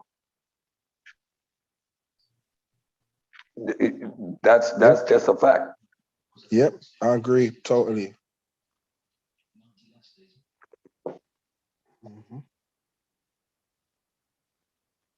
This, to my point, man, this is what you have to deal with when you're looking at natural immunity. Like when you're looking at natural immunity versus vaccine immunity, they're telling you in the studies, specifically, the studies are designed to understand these type of things, and that's the answer. The answer is people with a more severe case of COVID-19 have better protection. That's common sense. Yep. Well, Yes. common sense Well, is you're an right. enemy Well, to I'm science. sorry. That's a bad choice word. Common sense is a Bad bad choice choice word of because I'm against the common sense word. That's just a But fact. yes, it's just a science. It's just what the evidence or a scientific fact. Yep. Explain why. You can conclude on that as a scientific fact that the more severe reaction you have, the better your protection is. Mm-hmm. Yes. Having SARS-CoV-2 once, you have to deal with that because people are misreading that. They're under the impression that just because you've had COVID, that it provides you greater immunity than a vaccine. It doesn't. The vaccine remains vital. Go look at science.org. They have an article called Having SARS-CoV-2 Once Confers Much Greater Immunity Than a Vaccine, but Vaccination Remains Vital. They're going to tell you that because when you get into it and it talks about the severe infection, it's going to get to all of that.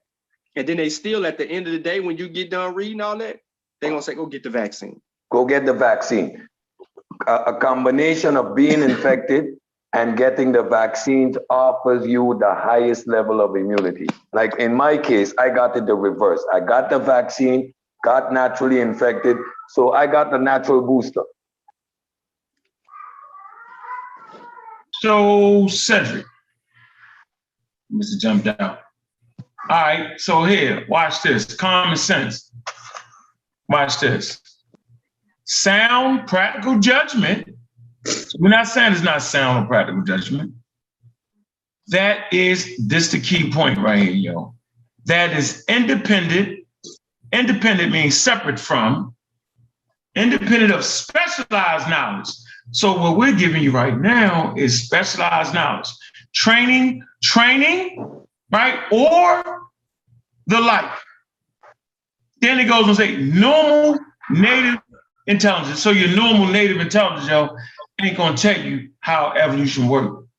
Your normal native intelligence ain't gonna tell you about vaccine science, immunology, virology, right? Your normal native intelligence, you know what I'm saying, ain't gonna give you all the answers you need in specific situations. It's just not. It's just your practical sound judgment, but it's independent of specialized knowledge. What we're giving you is specialized knowledge. That's why when we make the statement, common sense is an enemy to science.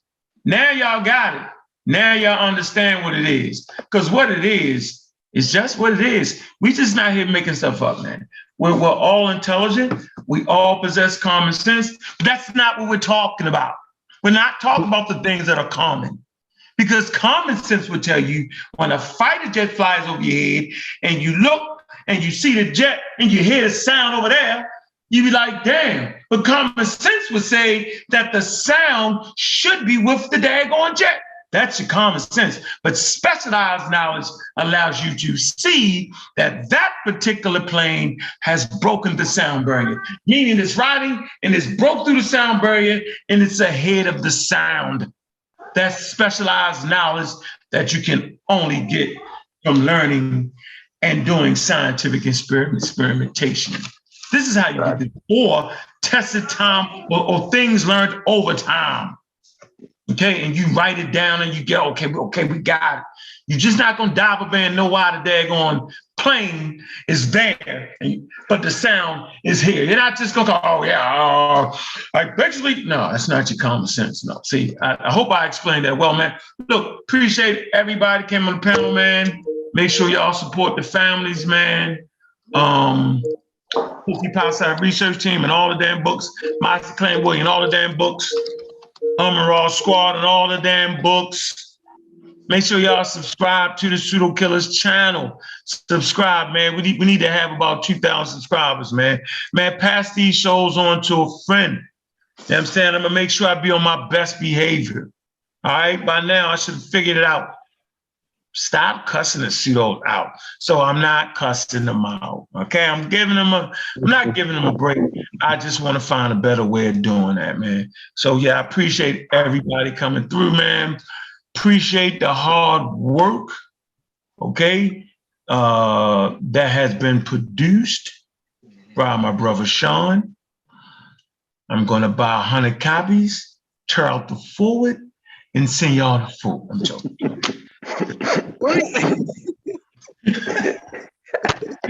It's gonna be too much information. It's gonna be too sourced out. Your heads are gonna go like this. And then it won't be a need for the show because you'll have it all in that damn book. And one place you can actually get it and read it and be like, man, this is what I've been waiting for. Then you won't have to listen to my loud ass no more. You lucky, Sean, you lucky, my man, yo, because I buy them all up. Every time you make it, I buy them all up. You lucky, boy. Luck down there. Lucky. Damn book. Man, what the hell he think he is making a book in the middle of a damn pandemic to educate black people? Who he thinks he is? He's a smart nigga. That's what they're saying. I done heard a person on the post say, oh, is he the expert? Nigga, did you read the title? He's saying what he learned about it. That's a smart nigga. He thinks he's a smart nigga. He write books. You know we don't read books, you know. We use our common sense. Common sense say, white man's trying to kill us. They're trying to kill us with that vaccine. You know they is, because the stinky. See, that's your common sense. I just wanted to show you my common sense. Hey, man, look, man, we like having fun around here, man. Seriously. Adrian, you want to close us out, Adrian? The Kung Fu, Karate, Shaolin, Temple Man, Drunken Style, Eagle Claw, Viper Style, I got your Dragon Drunken Master guy. I got your Dragon anything to say there, bro. What was that article that Sean had said, science.org, natural immunity? Because I got a friend of mine who had COVID and he nearly died because he caught that from his big brother. And then I asked him when he got better, I was like, hey, brother, you gonna get the vaccine? He was like, no, man, you know, my body already got enough antibodies. So I want to shoot that to my brother. In the back. All right, here you go. Look in the chat. Well, hell, yo, since he almost died. He probably got the severe reaction, you know what I'm saying? Like, he might be rocking. That's gonna help you with antibodies. That's the moral of the story is that it's when you have severe. But the thing is, he does want to get vaccinated, and the reason that he wants to get vaccinated is because he doesn't know the long-term damage of what the virus can do, or if it's still spreading in certain places of his body just because he's recovered from it. You don't know. There's a lot of, like, when you get in, these are things that infected people don't know. They don't know when they cleared the virus. They just only assume that they feel better. They don't know if anything long-term is progressing in their bodies. They just feel like certain things just don't feel the way they felt before, you know, after they got infected. So there's some unknown. They need to get the protection, but it would only boost, like, people that had severe reaction, that would boost their protection, and especially they get an mRNA. They don't get Johnson & Johnson. They get Moderna or Pfizer. Either one of those, that mRNA vaccine in them with the protection they have right now, they, like I said, hybrid immunity. At the end of the day, that's the number one. Best protection. That's the best protection, hybrid immunity. And again, I'm going to reemphasize, getting naturally infected isn't an option. We have a vaccine. It's a preventable disease. Hey, Sean, Mongo Slade. He's a funny guy, man. Hey, y'all know that Chatty Patty, right? Y'all supposed to hit that link, man. Y'all get too slick, man. You gotta hit that link, man. But y'all won't be able to do it today, man. Yeah, hey, Adrian, the thing is in the chat, in the right here. You can grab that. You can grab that. Adrian, I gave you 3 things that you could use, bro. Yeah, just get everyone should get a COVID shot, natural versus vaccine-induced immunity, and then the having SARS-CoV-2 once confers much greater immunity. You got to be careful. Yeah, we're gonna. Look at the title. It says once confers. You know what I'm saying? Much greater immunity vaccine. So you have to go in there and get with that. But there's a reason why that they are telling you, hey, look, you still need to get vaccinated. And I'm telling you, it's got everything to do with the vaccines ability to train the immune system to recognize that spike.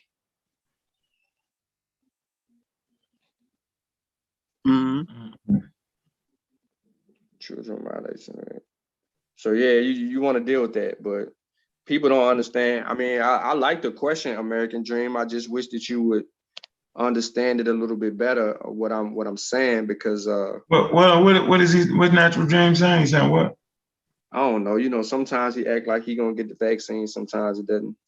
Yeah, he better stop. He don't gotta get about it. that's what's my hold on. He said, hold on.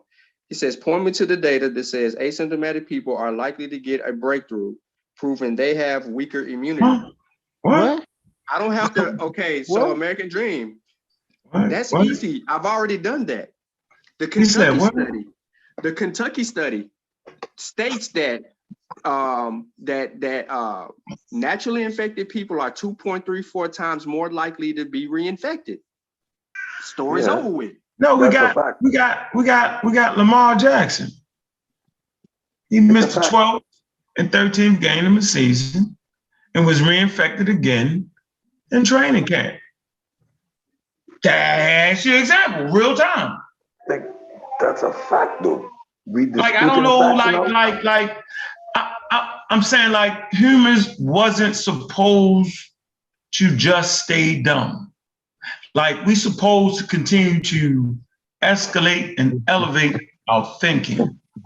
So to think that we still should be practicing Stone Age medicine means you've never actually studied Stone Age cultures. You act like it was 8.2 billion people on planet Earth during the Stone Age. No, it wasn't. You would have bands of humans, bands of 20 maybe, and they were spread out sparsely, right? On the continent of Africa. Wasn't nowhere else. Spread out 30, 40, 50, 60, 70, 80, 300 miles apiece maybe. You're not going down the street to see grandma, all right? So you're not in ecological niches where animals, you find your little area, clear area, and you good, right? The advent of domestication, right, brought the animals closer to you. Matter of fact, it brought you right outside your damn house, or however they did it. That's what it did for that. And you domesticate them and you lived amongst the animals for real now, because they right there. You have domesticated them. You have dogs, you have cattle, okay? Right there for you. You're handling cattle, you're not just hunting. Right now, everybody, the baby can walk by, rub the cow, rub the dog, rub the cat, whatever the hell, rub it. Put his hand in his mouth, whatever the hell. Then you got farming. So now you know the clan, right? They not going out on hunting parties. 10 of them go out on a hunting party. 8 come back because 2 got ate up. Now you ain't got to go out as much to hunt because you got grains, right? So every now and then we go on a hunting party and bring some meat back. Okay. Now you can support a large community now because we got too many people here, dog. Y'all got to break off that hunting shit and we ain't bring nothing back. Y'all break off, get your own shit. Now everybody can parlay a little more. Now we can parlay. We got the invention of jars. We can keep grains and waters. Now more people. So now it ain't 20 no more. It's 300 now. Domestication now. Larger societies now. Now we're not only walking the trails, we're starting to really carve out the trail. We're starting to trade on the trail. Now you see large societies with the European like to call civilizations. No, we was always had civilizations, right? That's their way of looking at it. But now you have large amounts of domesticated animals, large amounts of human beings, and now we're closer together now. Okay, add in, watch this, add in modern times now, okay? European cities was crowded, okay? India crowded, right? Look at where we at now. Now, how about your modes of transportation now? So back in those periods where even if you had farming and domestication, it would still take a couple of days to get to the next city. So maybe something breaks out in this city, right? Take a couple of days to get there. Maybe your ass drop dead before you get there. You ain't get a chance to infect other people. Now you got railroads, right, that connect cities. Now you got planes and boats. What about the boats that brought the rats? We talked about this earlier. To the New World. I like to look at it, the New World, as what we call old world and the new world. I like to say old world immunity, new world immunity. Ooh. That's what I like to say. And I say this because it was the infectious diseases from the old world that actually conquered the new world. It wasn't the mighty, mighty white people that they keep acting like was all that. It was actually, right, the diseases, right, the infectious diseases that they brought. Their immunity was old. They was amongst the Africans. They had spread smallpox, and we had rebounded from it and got again and rebounded. Our body was used to fighting certain things. New World had been separated from the human population for a while, but not enough to evolve into a different species, but long enough to have different types of immunities to things. There were also infectious diseases that people got when they came over here, like yellow fever, different things like that. Syphilis, right? Those things were passed on to the people that was coming to colonize. The point I want to make here is that now you got ships coming. Boom. After you get ships, you got cities are starting to be built. The West, you go from taking 30, 40, 60, 70, 80, 90 to 100 days to get from New York to the West. Now you catch a daggone train. Then they build subways, right? So you can get sick, right? And go downtown and pass it to somebody that will go on their way to the airport. You can brush by them on the bus. You can brush by a person, cough, they get it. They get off the daggone subway. They end up at O'Hara Airport, and they get on the plane and cough while they're on the damn plane, and you go into Africa, and now you get somebody sick, all in the day.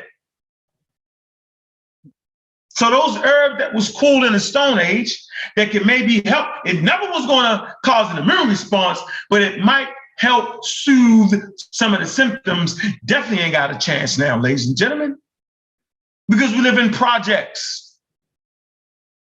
Stacked on top of each other. You walk out the house, you bump into the neighbor in the hallway. Transferring of diseases, bacteria. We're surrounded by bacteria, 10 to the 5th power.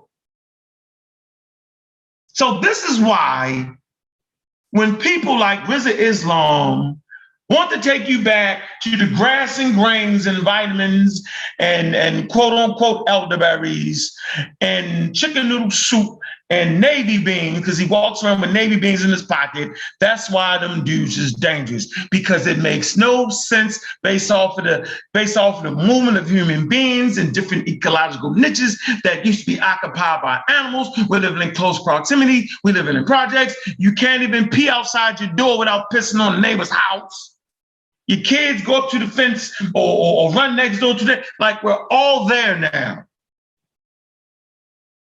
It's an arms race against infectious disease. That's why, we teach the community evolution. That's why if you've been following our channels, you was prepared, right? You were prepared for this. You was prepped on who Charles Darwin was. You was prepped on who Al Jaheed was. You was prepped on all of that. You was ready for the serious conversation. And look, with that, man, look, we out of here, man.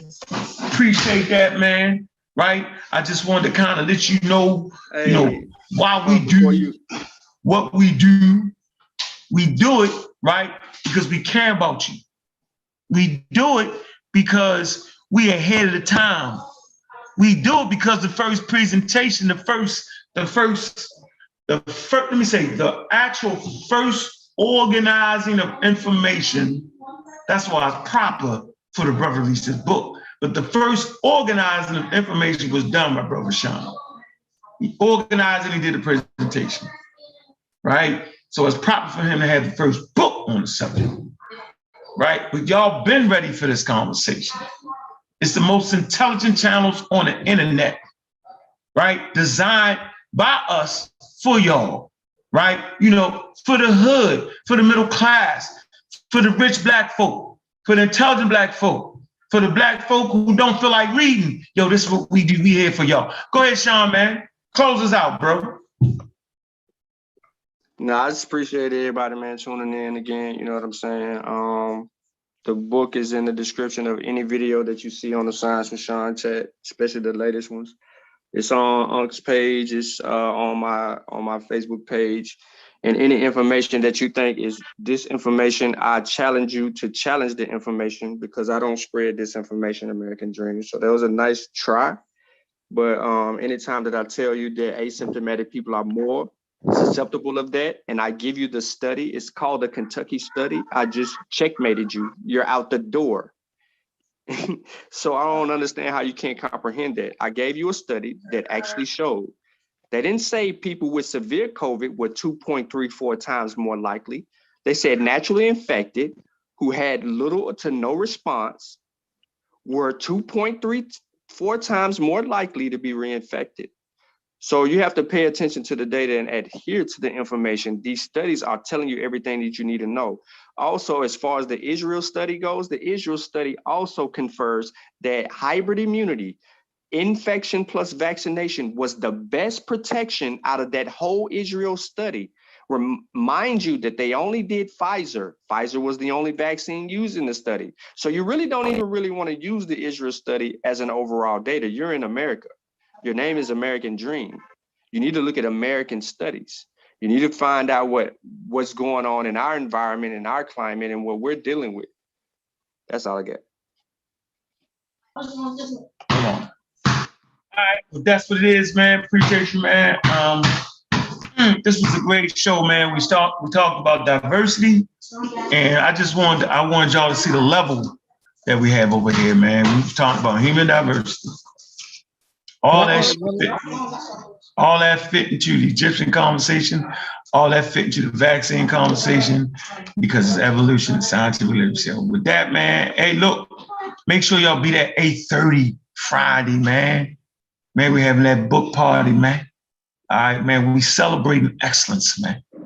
Make sure y'all come in, man. Make sure y'all hit the link, join in. You know what I mean? Get a brother. They say it's flowers, man. Man, I ain't giving no damn minutes flowers, man. Just give them their goddamn just due. When they do something right, man, let us know. Let Sean know that he did that shit right, man.